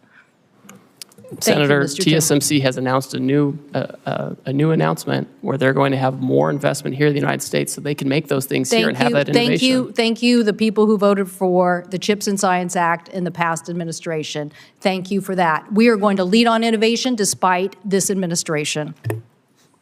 Senator Warner. Well, Ambassador Greer, it's good to see you. And let me, first of all, completely agree with Senator Cantwell. I mean, I just don't get it. The fact on semiconductors, while you gave a small exemption, you didn't exempt GPUs, you didn't exempt lithography equipment, you put a huge hit on Taiwan, where we need collaboration with the TSMC. I'm baffled. I mean, you're gonna hear from me what I'm sure you're hearing from most of us. Incredulous about, I think, probably the worst economic policies that I've seen in my lifetime. And the data reflects that. A global tariff of 10 to 50%, on almost every worldwide country. Although, I will note from my Republican colleagues, you'll be probably glad to know that Russia didn't get a tariff increase. I believe that when all these global tariffs go into effect, I think most of them as of midnight tonight, tariff rate will be approximately 23%, highest since 1909. I believe that'll translate into the largest tax increase since 1968. We've seen the numbers of about $4,000 per family cost. Since Inauguration Day, more than $11 trillion has vanished from the market. And I will acknowledge that we got a little blip today, but I just talked to one of the senior folks in Wall Street, and he described today's market as a good day in hospice. I wouldn't use his name because, there are no good days in hospice, but that's kind of how I feel. And again, I know you guys are supposed to know more than all of Wall Street, but when every firm says, we're going to see increased chance of recession, and I've met you, Ambassador Greer. I think you're a smart guy, but I don't think just because this is the way Donald Trump wants the world to be for the last 40 years that he can simply will it into happening. In my state, the Port of Virginia accounts for $124 billion in trade. That amounts to about 500,000 jobs. Those are all up for grabs now. We got 800,000 small businesses in Virginia. These tariffs are going to wallop them. I had last week a guy in from a local brewery in Alexandria. The owner's name is Bill. He's got a triple whammy. He gets his Pilsner from Canada. He gets his bottle caps from Mexico. He gets his kegs from Germany. So already, even in advance of these all kicking in at midnight tonight, he's laid off 10% of his staff. Even if the president flips on all this, he's not bringing folks back. I mean, candidly, I had another guy in from who makes bourbon and sells a lot to Canada. He thinks it'll be a cold day in hell before the Canadians start buying American bourbon again, simply because our trust relationship has been broken. So I guess the first question I want to give, I'm trying to figure out what would be a question that maybe folks haven't asked. Let me ask you on this one. Australia is one of our strongest allies. We have the AUKUS relationship, which is key to their national security. It's key to our industrial base, so we can continue to build subs. Terribly important. Interesting thing with Australia is we have a free trade agreement with Australia. We don't have tariffs. We even have one of the few industrial countries, we have a trade surplus with Australia. So Ambassador Greer, can you explain to me how it helps America's national security or our trading balance when we have, and I loved your fancy Greek formula, which was basically bad math on steroids formula, how with the trade surplus, with this strong relationship, Australia got hit with a 10% tariff as well? Senator, Australia has the lowest rate available under the new program. They ban imports of American beef. Ambassador, excuse me. There is a trade. We already have a free trade agreement. We have a trade surplus. So getting the least bad, why did they get whacked in the first place? We're addressing the $1.2 trillion deficit, the largest in human history that President Biden left us with. We should be running up the score in Australia. Ambassador Greer, answer the question on Australia. We have a trade surplus with Australia. We have a free trade agreement. Why? They are an incredibly important national security partner. Why were they whacked with a tariff? Senator, despite the agreement, they ban our beef, they ban our pork, they're getting ready to impose measures on our digital companies. With your Greek letter formula, the fact that we have a trade surplus. We have a global tariff on everyone. We're trying to address the $1.2 trillion deficit that Biden left us with. I think that answer, sir, you're a much smarter person than that answer. The idea that we are going to whack friend and foe alike, and particularly friends, with this level is both, I think, insulting the Australians, undermines our national security, and frankly makes us not a good partner going forward. The lack of trust from friends and allies based upon this ridiculous policy that goes into full effect at midnight tonight is extraordinary. I go back to what the market believers believe today is happening. A good day in hospice. I'm afraid if we keep these tariffs in effect, we're looking like an economy that will be in hospice. Thank you, Mr. Chairman. Senator Daines. Mr. Chairman, thank you. Ambassador Greer, welcome to Capitol Hill. I share the President's determination to end these unfair trade practices, whether they are tariffs or non-tariff barriers. I hope we can avoid an all-out trade war. A trade war will mean higher prices for the American consumer, because I think we could do a little thought exercise at the moment. Who pays these high tariffs? In the short, medium term, it will be the consumer. It will be the consumer. And so I'm worried about the inflationary effect. I'm worried if there is a trade war, that we're going to have markets shutting down for American farmers, ranchers, and manufacturers. I'll give you an example of that here in a moment. But I'm encouraged because the President's announcement has gotten the attention of a lot of countries. I was encouraged to see Kevin Hassett this morning talking about negotiation occurring, looking at President Trump's latest posts on Truth Social, the fact that we've got Koreans now coming to the United States, literally dispatched to engage with us to lower these barriers, tariff and non-tariff, the Japanese, and some 70 countries now that want to come and work and address the issues of the barriers for American companies, American producers doing businesses in their countries, with 95% of the world's consumers outside the United States. Critically important. So this is very encouraging. I think that's in part why we're seeing the rebound today in the equity markets, because there's hope that these tariffs are a means and not solely an end. And if that's the case, I think we're on a really good path with this kind of tough tough position we're taking to actually solve some of these problems in barriers in trade that have been lingering for decades. And President Trump is taking bold leadership to address it, and I'm hoping for a good outcome. My hope is this is a sign of things to come, that these countries will offer major concessions and make historic trade deals with President Trump. Ambassador Greer, I encourage the administration, encourage you to use this opportunity to secure better terms with our partners, with our allies, to protect and grow American jobs, to grow access for our American farmers, our ranchers, our manufacturers, and American families. 3 weeks ago, I was in Hanoi and met with General Party Secretary Do Lam, the highest ranking official in Vietnam. And then I went to Beijing and met with high-ranking Chinese officials, including the Premier Li Qiang. I carried President Trump's America First message directly to these leaders. I spoke with Premier Li Qiang and demanded that China stop the flow of the fentanyl precursors into Mexico, the United States, and Canada. Plants here in the United States and some non-science-based barriers which has impacted Montana and U.S. beef exports.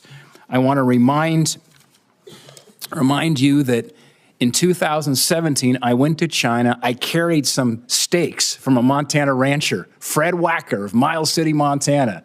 We met with the premier. In fact, I had one of your predecessors, Rob Portman, then the senator from Ohio and a former USTR with me. I had Senator Barrasso with me, Senator Kennedy with me. And as a result of that meeting, 30 days later, they lifted a 14-year ban on U.S. beef imports into China. Let me talk about what that has meant so far. This is the largest beef export market in the world is now China. For U.S. producers of beef, in 2021, we shipped $1.6 billion of beef. Keep in mind, the 2017 number was $31 million. It was $2.1 billion in 22, $1.6 billion in 23, $1.6 billion in 24. But here's the concern. That's been shut off now in the last 3 weeks. March exports of beef to China, U.S. beef, declined 92%. So the valve is shut right now for U.S. beef producers.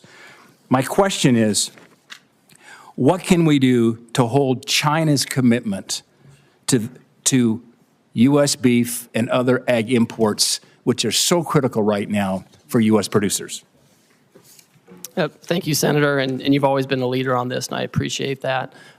China, of course, needs to take down their barriers. It's been a persistent challenge with them, and they like to use economic coercion, and they have their own method of doing things. But my hope would be is that they turn back on this course of action. I think President Trump is focused on making sure we have the right program in place, that we're dealing with partners who are going to be respectful and achieve reciprocity with us. And I think a lot of this is going to be up to the Chinese on how forward-leaning they want to be on having fair trade with us. I'm very sensitive to this issue in particular, and I want to make sure we open up beef markets other places too, so we don't have to be dependent on just one market. Yeah.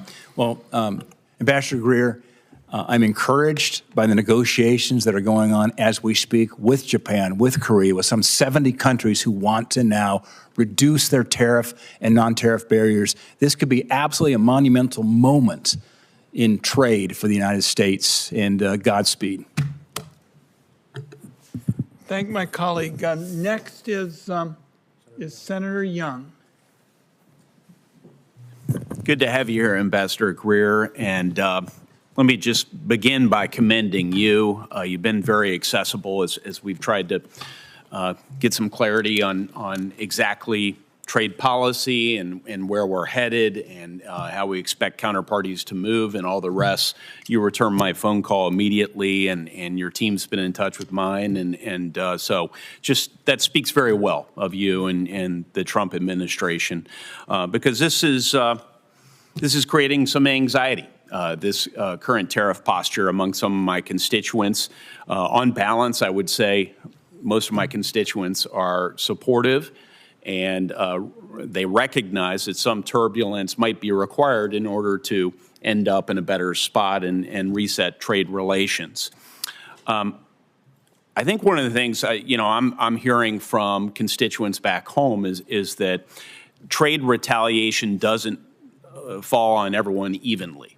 It has a different impact on a New York tech firm than it might have on a Hoosier soybean farmer, and I hope that's something that's being factored into your analysis as you think about how foreign countermeasures could impact the American economy generally, and then in terms of particular sectors and parts of the country. So unpacking those trade-offs for the American people, I think is going to be very important moving forward. In Indiana, rural communities and export-driven manufacturers oftentimes feel the consequences, and they feel the consequences first. So, Ambassador Greer, is USTR actively mapping out which sectors and regions are going to bear the brunt of certain retaliatory measures and thinking about contingency plans? So, Senator, thank you for your concern. And I know this is something that we all watch. I watch it very closely. The President watches it. Whenever there's any kind of announcement of proposed retaliation, we look at it very closely. We look at the tariff lines. We look at what might get hit. The good news so far is that most countries have said they're not going to retaliate on this and that they would like to seek to talk to us first, find out more about the program, what they can do to meet our goals, which, as you know, we're dealing with an emergency in terms of manufacturing and our trade deficit. And so that is what most countries have chosen to do. My sense is that if there are some countries that choose to retaliate regardless of our need to address this emergency, our hope and expectation is that countries will do what they've said, which is bring down their tariffs and non-tariff barriers to provide better markets and alternative locations. Well, as I communicate some of the impacts in my state to your office, and as I know you and your team review this, I hope you will you'll keep those considerations in mind as you develop your negotiating priorities. Yes, we certainly will, and look forward to continued collaboration with you. You know, in other areas of federal policy, we have clear metrics or criteria to measure success. We do it in social policy. We do it with respect to education policy, test scores. We do it in defense policy. We try and measure readiness and through various metrics. But in trade policy, especially tariffs, we seem to lack a clear set of metrics and a feedback loop. Does USTR have a formal process to evaluate whether these tariffs are actually achieving their goals, whether that's reshoring or market access or reciprocity, some metrics associated with that? I'll let you speak to that, sir. Senator, as we've stated, the underlying basis for this action is the national emergency arising from the trade deficit. President Biden left us with a historically high $1.2 trillion trade deficit, which we understand and know to be driven, at least in large part, by non-reciprocity. And so when we're looking at whether that emergency is abating or being affected, is we're looking at outcomes. Certainly, if other countries are bringing down their tariffs and their non-tariff barriers, that's a good indicator. That's the right direction.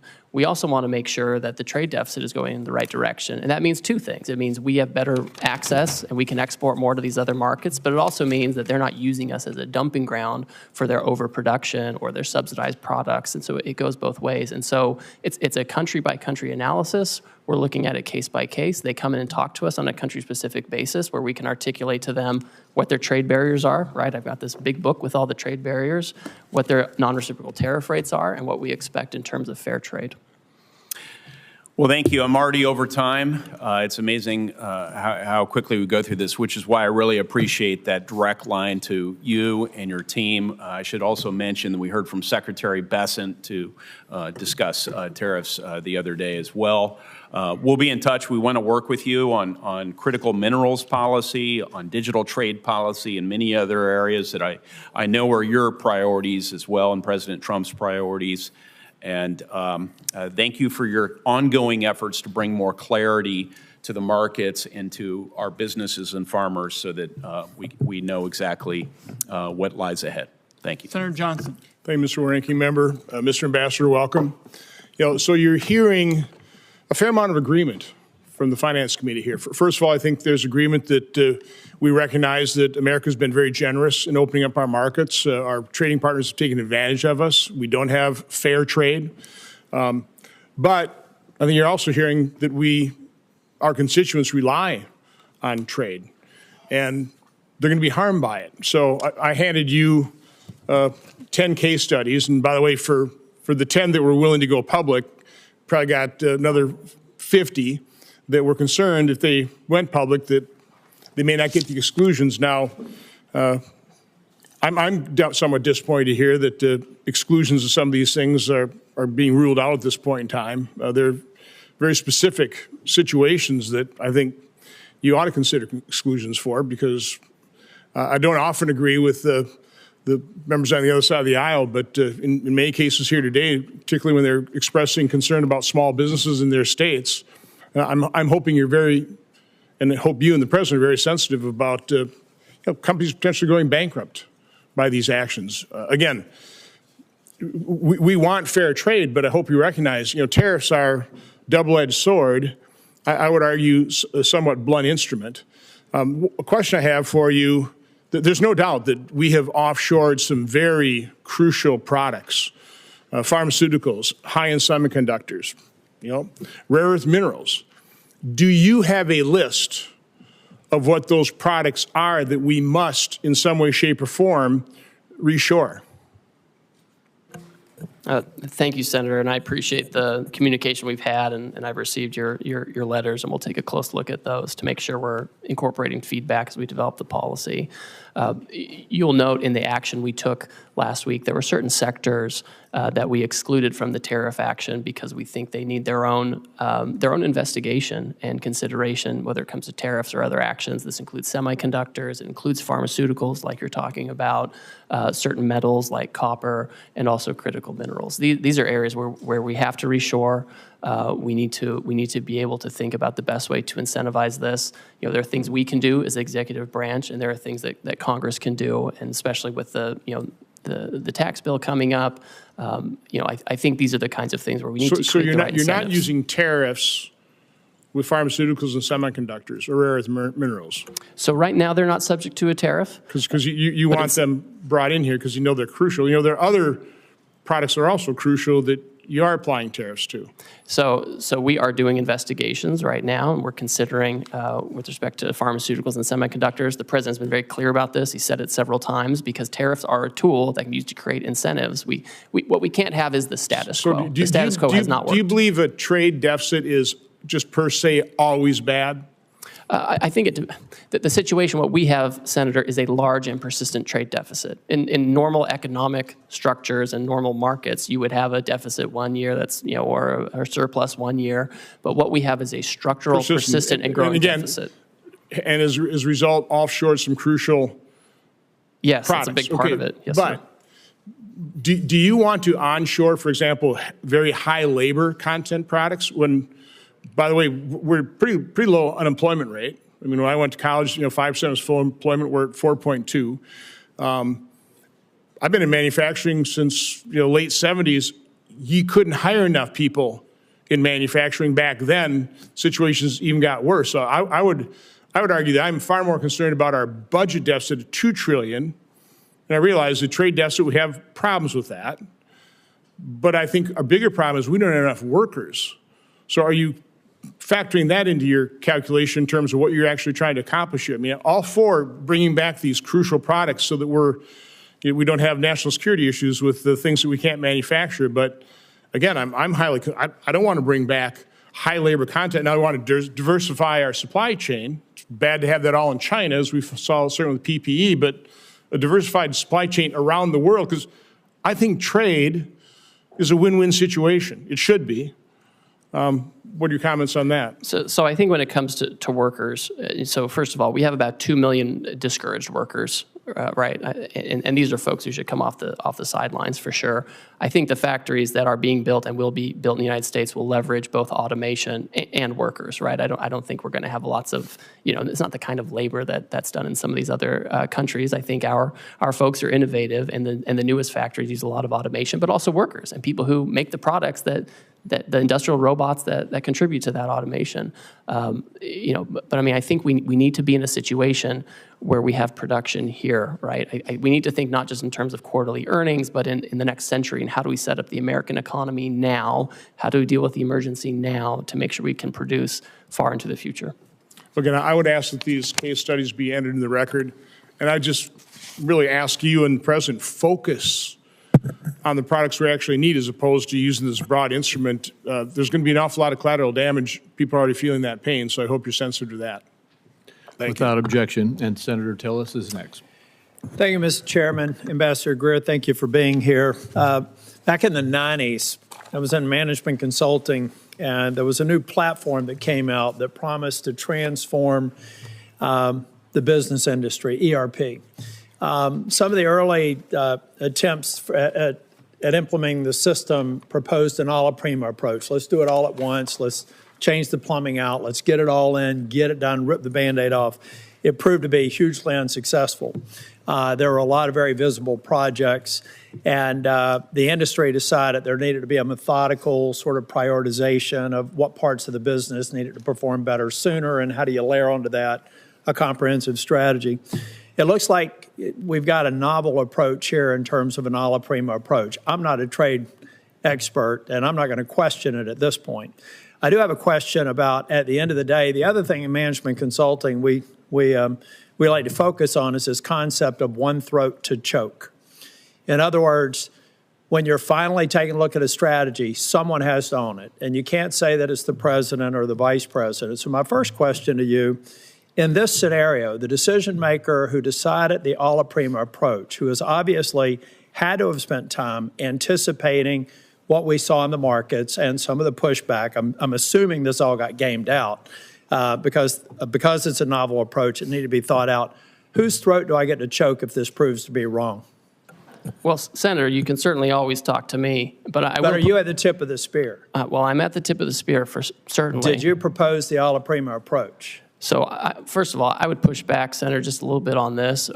For now, we've excluded pharmaceuticals and semiconductors to take a different kind of approach. So let's get and to we've another excluded question. USMCA. Section 232 and 301, we know particularly Section 232 is still on aluminum. Section 301 is Chinese imports, where there's no other provider. I overheard you say that maybe, or I thought I heard you say in response to another question, that for the near term there won't be any exclusions. Is that true of China, where they have said the U.S. is unilaterally bullying and completely groundless and they're going to fight to the end? Are the 232 and 301 tariffs exclusions on the shelves until we get to a reasonable agreement with China? I'm just trying to answer a question that I have several people in North Carolina asking. So the president, again, is the final decision maker on all of these things, and he has directed that there not be exclusions or There exemptions. will not be any exclusions on steel, aluminum, or any products that are only manufactured in China for the foreseeable future until China determines what the end is, because they said they're going to fight to the end. Again, I'm just trying to communicate questions that I've asked, so there will be no exclusions. Yes. I won't waste your time asking for them. That's the main reason I wanted to ask the question. So again, I'm just trying to get my head around the logic of an a la prima approach, and I'm waiting to be, I'm waiting to see it be successful. But it just seems like we've decided to begin a trade war on all fronts, and that's okay if the person who thought this through has an answer for why you go after partners that we have a very long storied relationship with. Maybe we give some developing countries a break because we're trying to actually get their economies functioning, make them look to the West versus to Chinese investment. So it just seems like I'm getting my head around the a la prima approach. I'm not condemning it because I'm not a trade expert, but I still, at some point, and I understand that you are the trade rep, so if you own this decision, then I'll look to you to figure out if we're going to be successful. If you don't on the decision, I'm just trying to figure out whose throat I get to choke if it's wrong, and who I put up on a platform and thank them for the novel approach that was successful if they're right. But here's what I'm really worried. I'm not going to ask any more questions. I'm just going to tell you, every time we talk about people having patience, we need to understand that the Founding Fathers made damn sure that that patience was never more than about 14 months, really. Everything that we need to do to know what the political environment is going to be about next year, it's going to be done by February of next year.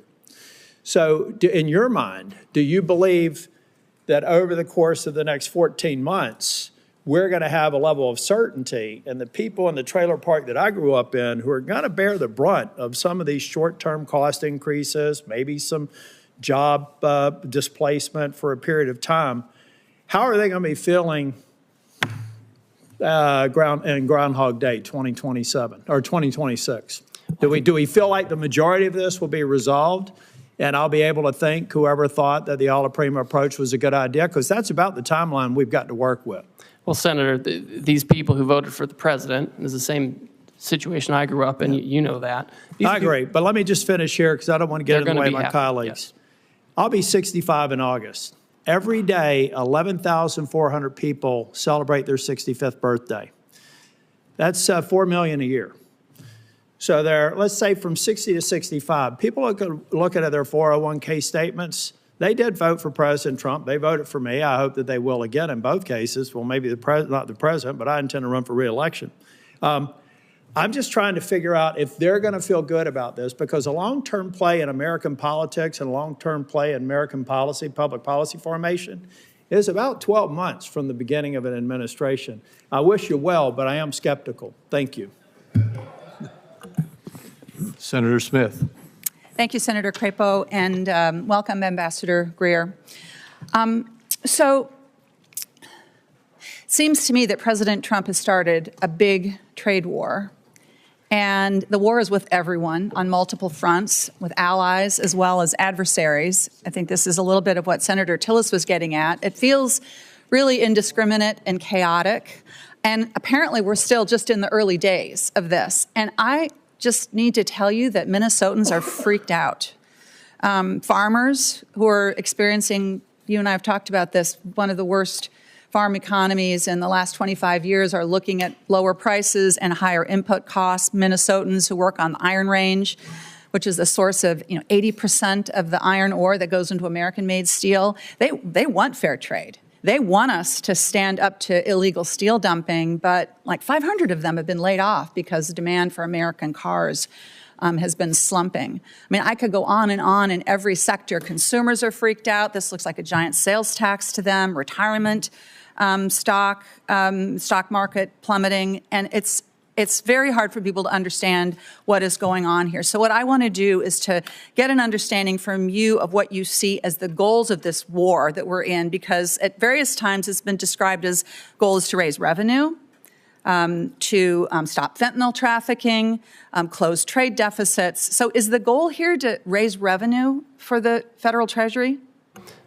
Senator, this is not a trade war. We have, most countries have said they're not going to retaliate. We have an underlying emergency. The goal of this, of the trade deficit, where President Biden left us with a $1.2 trillion trade deficit, and the goal is to address that and the offshoring that led to that and the non-reciprocal treatment that led to that. That's the goal. Certainly there's a tariff revenue effect. If the countries do not do this, then they will be subject to the tariff, and we'll have a tariff on foreign goods instead of American-made goods. So, okay, so if the goal is to close trade deficits, then that would mean that the tariffs are a negotiating tool here. Is that right? Is that how you see it? So the or tariff. are you trying to use them to? Well, it can go both ways, Senator. So on the first, we've talked a lot about negotiations because a lot of these countries, they have closed off markets to our exports in unfair ways. They've done it for decades, and nothing has persuaded them. Sitting down, talking nicely hasn't persuaded them. But if you were trying to, so I'm all for fair trade, and I'm all for the idea that if somebody is not trading fairly with us, if they're not giving us fair markets, then we need to have a strategy to go after that. But yet this is a blanket approach. It's an across-the-board approach, which is going to contribute to raising costs, and that's why it just feels, I think, so chaotic to people.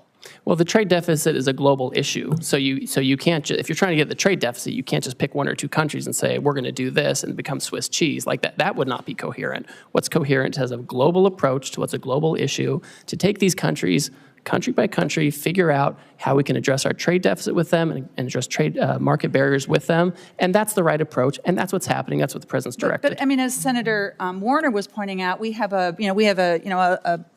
guess it's a floor, you could call it, a 10% tariff, even with countries where we have a trade surplus. And by the way, this formula that the administration used to assign this so-called reciprocal tariff it just seems so arbitrary. I mean, where did that formula come from?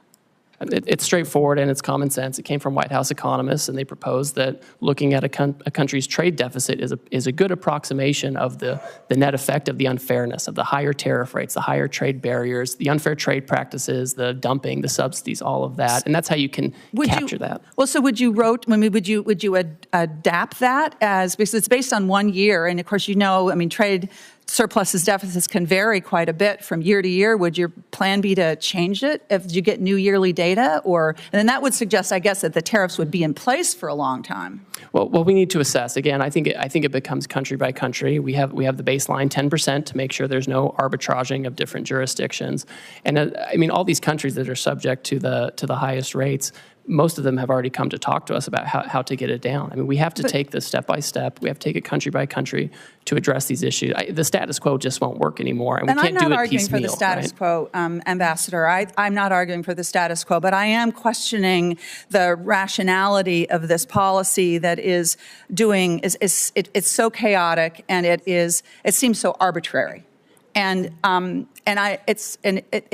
seems so internally inconsistent because, for example, if your goal is to onshore manufacturing, something that I think many of us on this side of the dais believe strongly that we need to be making things in this country again, but then that would suggest that these tariffs need to be in place for a very long time because what capital wants is consistency and stability and predictability. Yet at the same time, the administration seems to be arguing that we would be, waiving some of these tariffs if we could somehow magically negotiate, 50 new trade agreements with 50 different countries. I know my time is up here. I wanted to ask you a question about trade adjustment assistance, which I will follow up as a question for the record.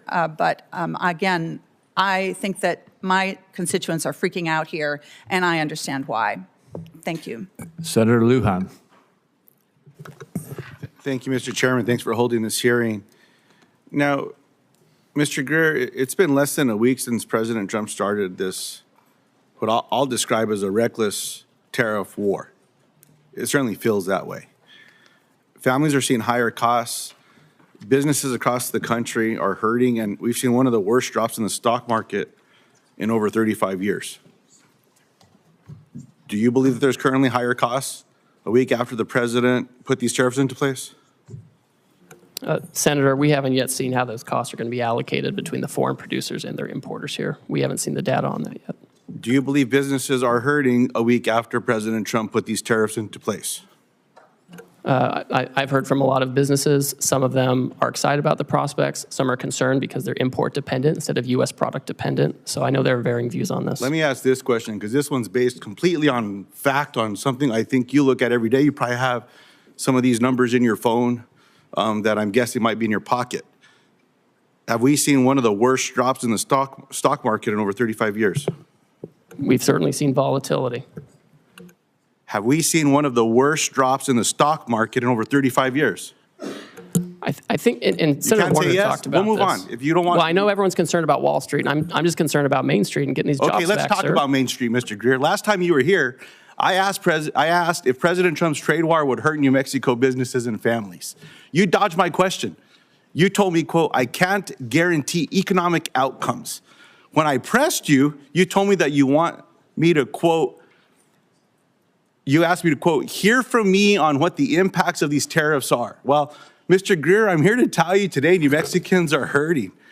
I understand why you would not guarantee that New Mexicans wouldn't be hurt, because you probably knew what I thought then that we now see today, that This is hurting people back home. Now, I want to ask you the same question again. Yes or no, will President Trump's tariffs harm New Mexican businesses and families? Senator, I just don't think they will. Right now, you have duty-free trade with Canada and Mexico, where they comply with the rules, where they have U.S., Mexican, and American content. I mean, this is designed, and I would hope that being a border state, this is something that you find valuable, and that's what we're trying to do. We're trying to incentivize production in the United States. We want North America to be competitive, and this is. We can't have the status quo. We have to have a situation where we have manufacturing here, where we have foreign market access for our producers, and we want New Mexico families and companies and communities to prosper. Mr. Greer, do you agree with President Trump that families are going to have to feel a little pain? I'm not going to speak for the president. I didn't ask for you to speak for him. I know none of you have the courage to stand up to him. What I'm asking you, Mr. Greer, is do you agree with what the president said about these tariffs in that people are going to have to feel a little pain? That's my question. If we have companies that feel pain because they're adjusting their supply chains, have more American product made by American workers, that's an adjustment we have to make to prepare for the future. We can't keep doing the same thing we always did. And if companies are having trouble adjusting their supply chains, which I'm very sensitive to, this is something that we have to deal with. We can't do nothing for 4 years like we saw under Biden, where there was just nothing going on trade. Let me ask the question a little differently. Yes or no? Do you agree with President Trump when he said families are going to have to feel a little pain? Of course, I agree with the president. Thank you very much. But I expect that the jobs we see for manufacturing is going to far outweigh short on time, sir. So yes, look, sir. Economists are predicting that Trump's trade war is going to cost American families about $4,000 per year. I disagree with your assessment now and agreeing with Donald Trump that families should feel pain. When I asked you about the economic impact to families back home, you said, no, they're going to do great. Things are going to be wonderful. New Mexico should be appreciative of all these things. I guess pain is the kind of relief that you believe that families should be going through. I mean, it is what it is. As I've been saying to my colleagues here, I understand the outcome of this last election. Donald Trump is now the president of the United States. He won the election. My Republican colleagues in the Senate won the election. They control the votes in this chamber. They control the votes in the House. That's why we're seeing these budget resolutions. All I'm saying is own up to what you want to do. You want to do it. Just be honest with the American people about what's going on. I appreciate the time today, Mr. Chairman. I yield back. The same economists who are crying out now were the ones who said we were going to crash the economy, and Trump won. We put tariffs on China, and real median household income went up for Americans by $7,000. Inflation went down, unemployment went down. So we have history showing that we know how to use this. Mr. Chairman, since Mr. Greer went on, I will just follow up again. Then help explain the pain that people are feeling today with your assessment of what Donald Trump said, that families should feel some pain. That's all okay with you all?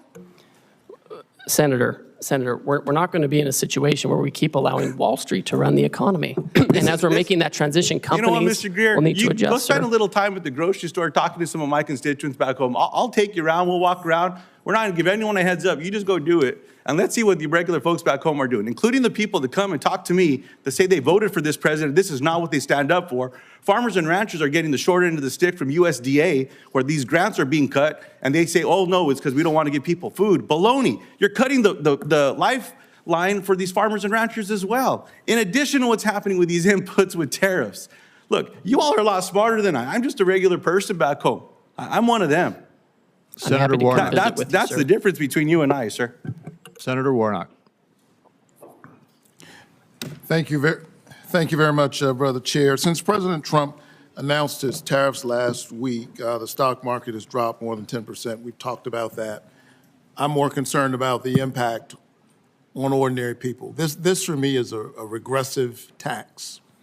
It's a tax on families who are already dealing with increasing costs and are trying to figure out how to make their lives work. I heard you say, Mr. Greer, that you don't think this is that we're in a trade war, and I respect your expertise on trade, but tomorrow the Trump administration will implement its reciprocal tariffs, which means businesses and families have had less than 1 week to plan for the largest tax increase in more than 50 years. So we are escalating. And so we can go back and forth about whether we think it's a trade war.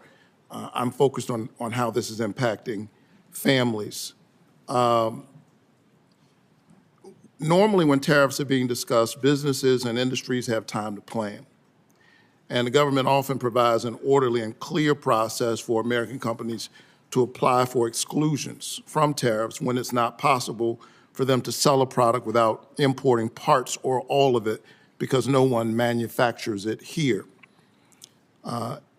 We all know uncertainty is the worst thing for business. I'm hearing this from farmers. I'm hearing it from folks in the manufacturing sector. So I hope we can provide some certainty. What should a multinational retailer do about their products made only overseas or that contain parts only made overseas? We're seeing this in our automotive sector in Georgia. Should they just raise their prices on families to account for the new tax, or is there a process for that company to reach out to the White House for an exclusion? So Senator Warnock, the Section 232 on autos is a Commerce Department action. One thing they've done is they have said that they would be willing to give some kind of a credit for U.S. content in parts and components, and they can approach the Commerce Department about this. It's not a decision I'm making, but I know that this is one alternative.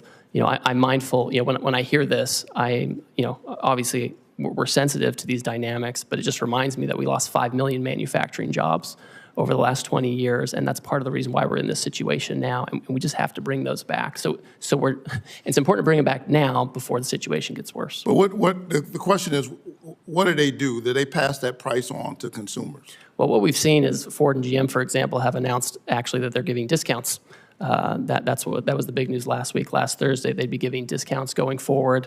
These companies often are going to figure out how they allocate costs among themselves, and it rarely gets down to the consumer in one-for-one basis. So the company might figure it out, I think, well, they can approach the Commerce Department to talk about the credits. Let me go smaller. Last week, my office met with Angela Hawkins.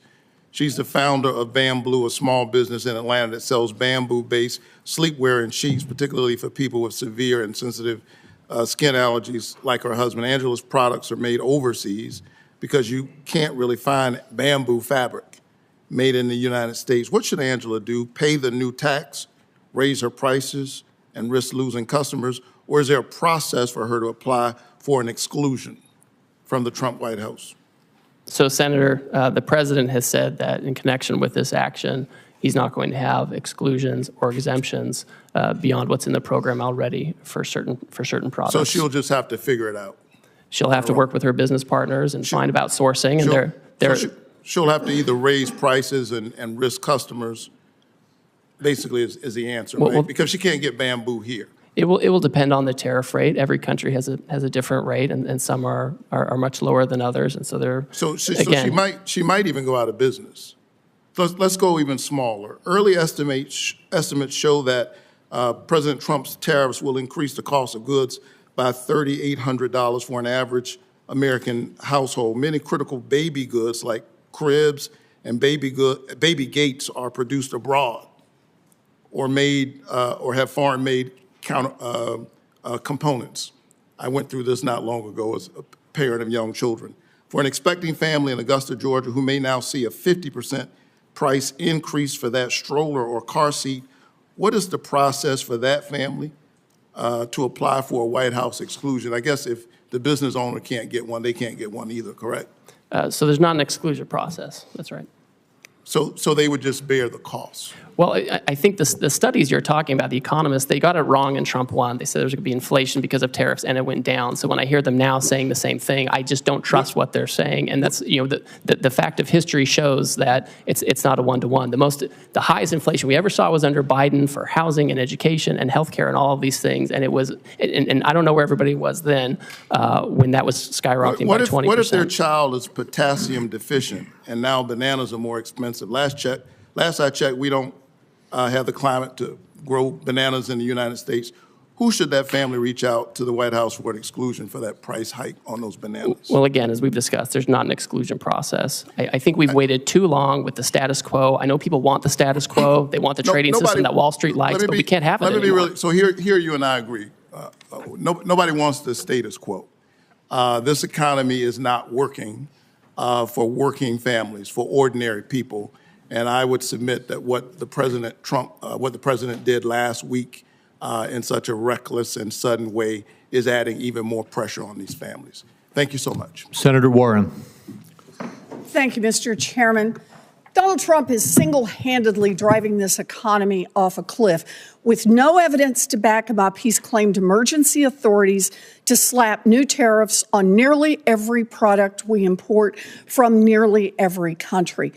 But Congress has the power to reverse these tariffs, and we should do so immediately. Tariffs can be a tool to help build things in America, but Trump has slapped tariffs on, then off again with no rhyme or reason. And the uncertainty about the long-term rules makes companies far less likely to invest in manufacturing or jobs here in the United States. If Congress doesn't stand up to Trump, economists predict a recession before the end of the year. And Fed Chair Jerome Powell says we're in a real danger of, quote, both higher unemployment and higher inflation. Translation, Trump's tariffs will push millions of workers out of jobs and push prices up at the same time. So, Ambassador Greer, we've heard a lot of conflicting statements about whether these tariffs are here to stay, how many more rounds of on-off we're going to do. So let me ask the question from a different perspective. Ambassador Greer, we lost 700,000 jobs each month in the last recession. If 700,000 Americans lose their jobs, will the Trump administration suspend these tariffs? Senator, I think the economists who are making these projections, who often are in favor of fully unfettered free trade, are the same ones who said in the first Trump term that putting tariffs... Greer, I have something that's Greer, going to happen, let me just Senator. stop you there. I'm not asking about projections.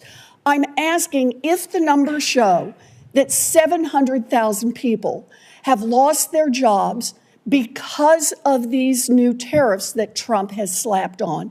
Will the administration reverse course and lift those tariffs? Senator, that's not going to happen. We've lost 5 million manufacturing jobs over the years, which is the number I'm most worried about, and we have to get those jobs So back. I take that as a no. Let me try another one. Moody's says that if the Trump tariffs remain in place, we will definitely plunge into a recession, which will ultimately cost 3.5 million Americans their jobs. So, Ambassador Greer, if Trump's tariffs push 3.5 million people out of work, will the Trump administration reverse course and lift those tariffs? Senator, the Wall Street analysts are wrong. They never want to have any kind of I'm not change to the asking if status they're quo. right or But that's who wrong. you're quoting to me, I'm giving Senator. you a number. If the number is 3.5 million, if it never comes to pass, you don't have to worry about your answer. But if 3.5 million people lose their jobs because of these tariffs, is the Trump administration prepared to lift them? Right now, this minute, we're working on negotiations with countries who believe they can achieve reciprocity with us and get their trade deficit down. And that's the emergency we're focused on. There's not going to be a situation where years from now we've lost millions of jobs. Let me try one more time. If Trump tariffs push workers out of their jobs and raise prices, as Fed Chair Powell has predicted, will you reverse course then?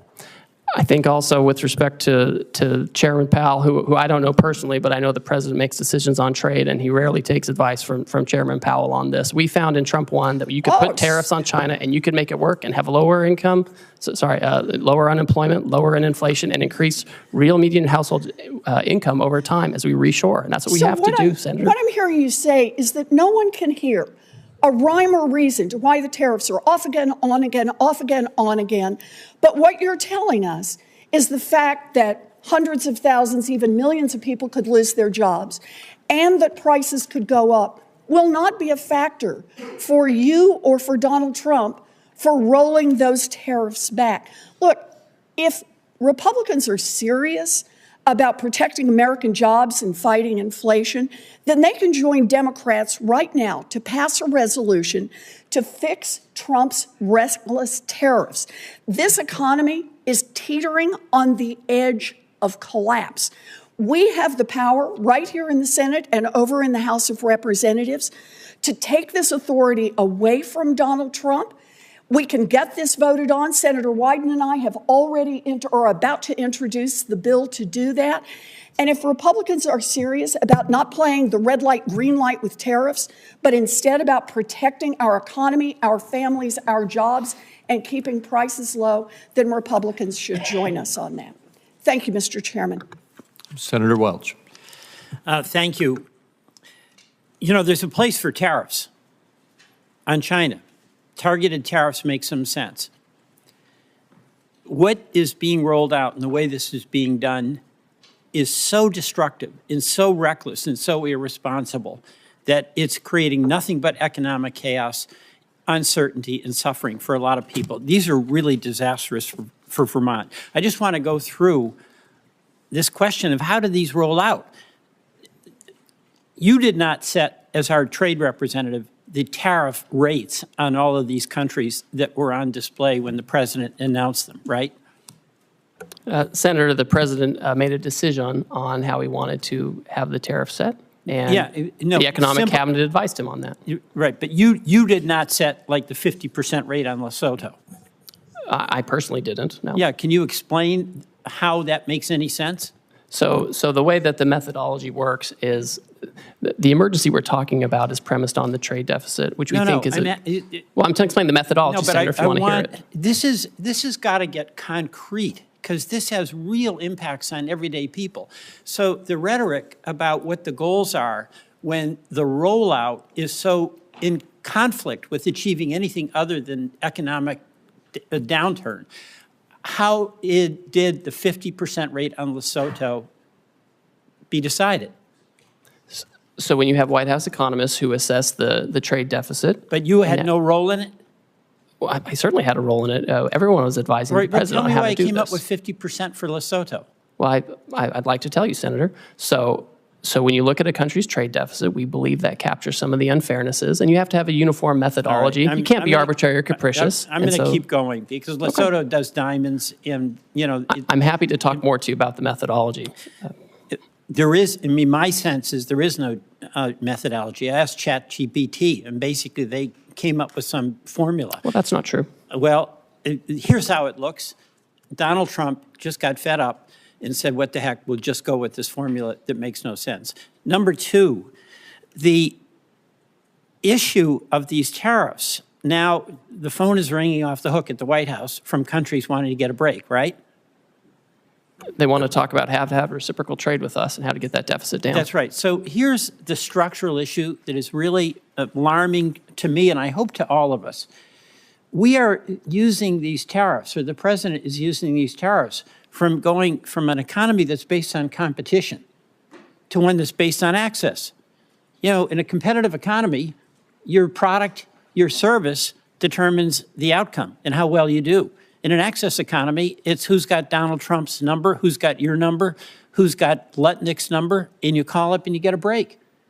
That's an access economy. Is this going to be the arbitrary authority of the president to decide, yes, we'll cut the Vietnam tariff, and no, we'll sustain the tariff on Lesotho? The way this works, Senator, is we have longstanding relationships with trade officials in these foreign countries, and they work with our staff, our career staff, and they develop, if someone comes to us with an offer, we review it, we analyze it, and we present it to the president. They're calling the president. I mean, you've got Donald Trump as president basically picking and choosing winners and losers, and who knows on what basis. That's not a trade regime that anybody can count on. That's something they can game if they know you, they know Lutnick, they know Donald Trump. You know, that I think was what Senator Warnock was asking about. We've got farmers on the border with Canada. They get their grain. It's going to be 25% hit. We've got consumers whose electricity bills are going up because of retaliation from Canada. Can they make a call to you, to Howard Lutnick, to the president, and ask for relief? Well, we certainly talk to all kinds of constituents. We talk to labor unions, we talk to civil society, we talk to business. I would say with Canada and Mexico, they receive duty-free treatment for things that follow the rules of USMCA. If they bring in Chinese content and send it down, they won't get a break. Let me tell you the frustration I have.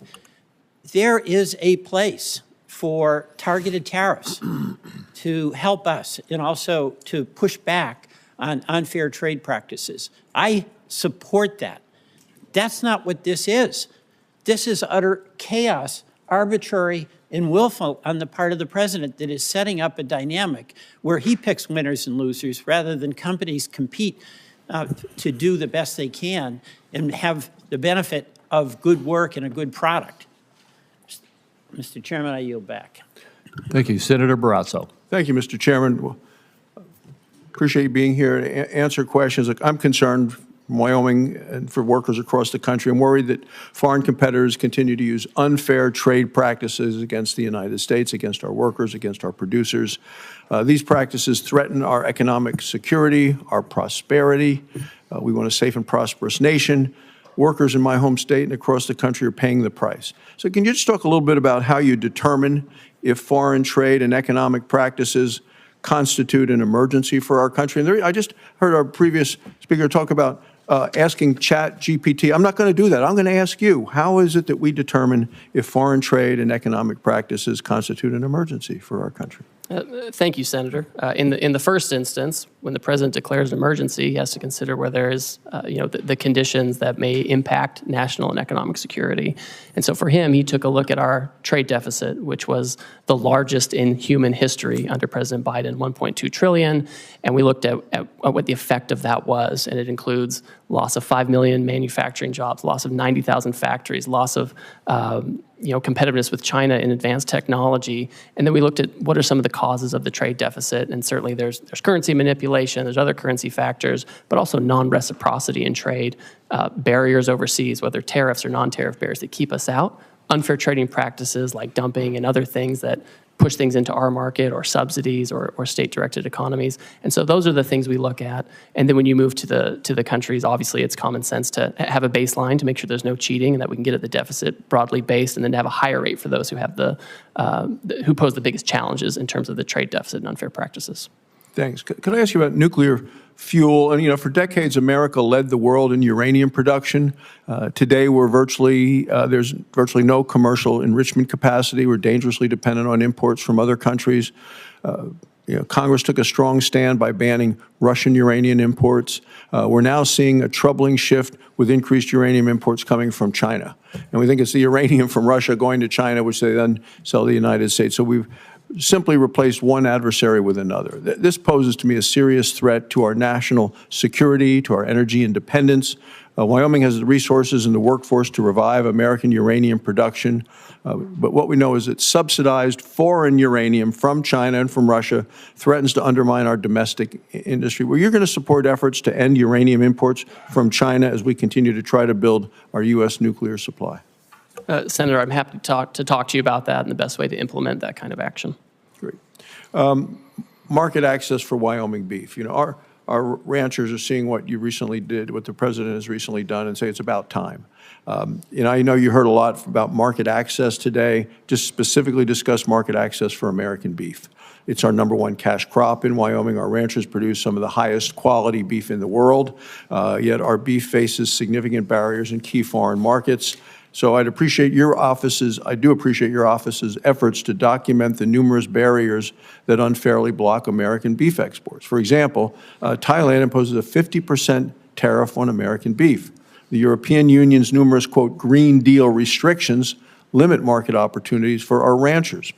Australia's barriers prevent the sale of a safe, high-quality American beef. They've sold $29 billion into our country. We can't sell a hamburger there. So Wyoming beef producers have felt the direct impact of these unfair trade practices, and I say it's our #1 cash crop. What steps do you see being taken now to open new markets and ensure fair access for our beef around the world where we've been blocked? So, Senator, as everyone knows, we have a lot of countries coming to talk to us right now who want to have more reciprocal trade, get their trade deficit down. And obviously part of that is making sure we have access for products like beef, making sure we're exporting products like beef. I've talked to the Australians about this issue. It's always surprising because they're a great partner for us globally.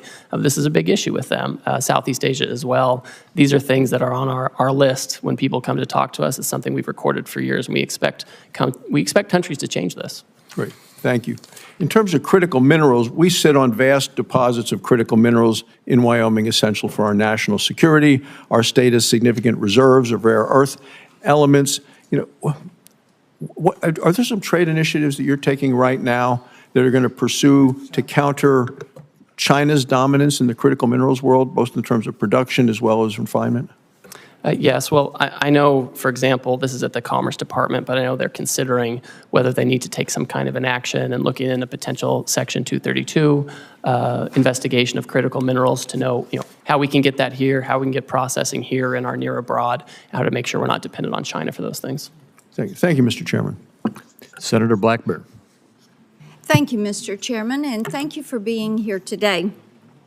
I know you have had a busy week, and we appreciate that and appreciate what the President is trying to do for the broader economy. And of course, it is encouraging to hear that we have 70 countries that are coming in to negotiate tariffs and some of those non-tariff barriers that have existed. So we're grateful for all that work. I do want to ask you about some of the foreign governments using bogus environmental regulations to really sideline American businesses. And the EU's new deforestation regulation is a great example of this, imposing excessive reporting requirements that would shut out Tennessee pulp and paper producers from foreign markets. And also, we're seeing some of these foreign governments actually seize U.S. assets under false pretenses. And last year we had a company, Vulcan Materials, which declined to sell its Mexican port to the government. So armed forces came in and took control of that, citing environmental licensing requirements. And this is a pattern of regulatory abuse, and it keeps our companies out of the global market. So how are you working to protect these U.S. businesses and to deal with these foreign governments who are weaponizing their bogus regulations to restrict the market access? Well, Senator, I always find it troubling when countries use these kind of measures as a protectionist measure. Our companies, whether they're making here and exporting or going elsewhere to produce in other countries, are always the cleanest and most responsible, always. And we should always have the best treatment under those kinds of regimes. So with respect to the two examples you noted on the Vulcan issue, I've raised this personally with Mexican trade officials. And with respect to the EU forestry regulation, my understanding is right now it's a little bit on pause while they themselves look at it and take a second look. And I talk to my counterparts in Europe frequently, and this is something where I want to make sure that they're treating us appropriately under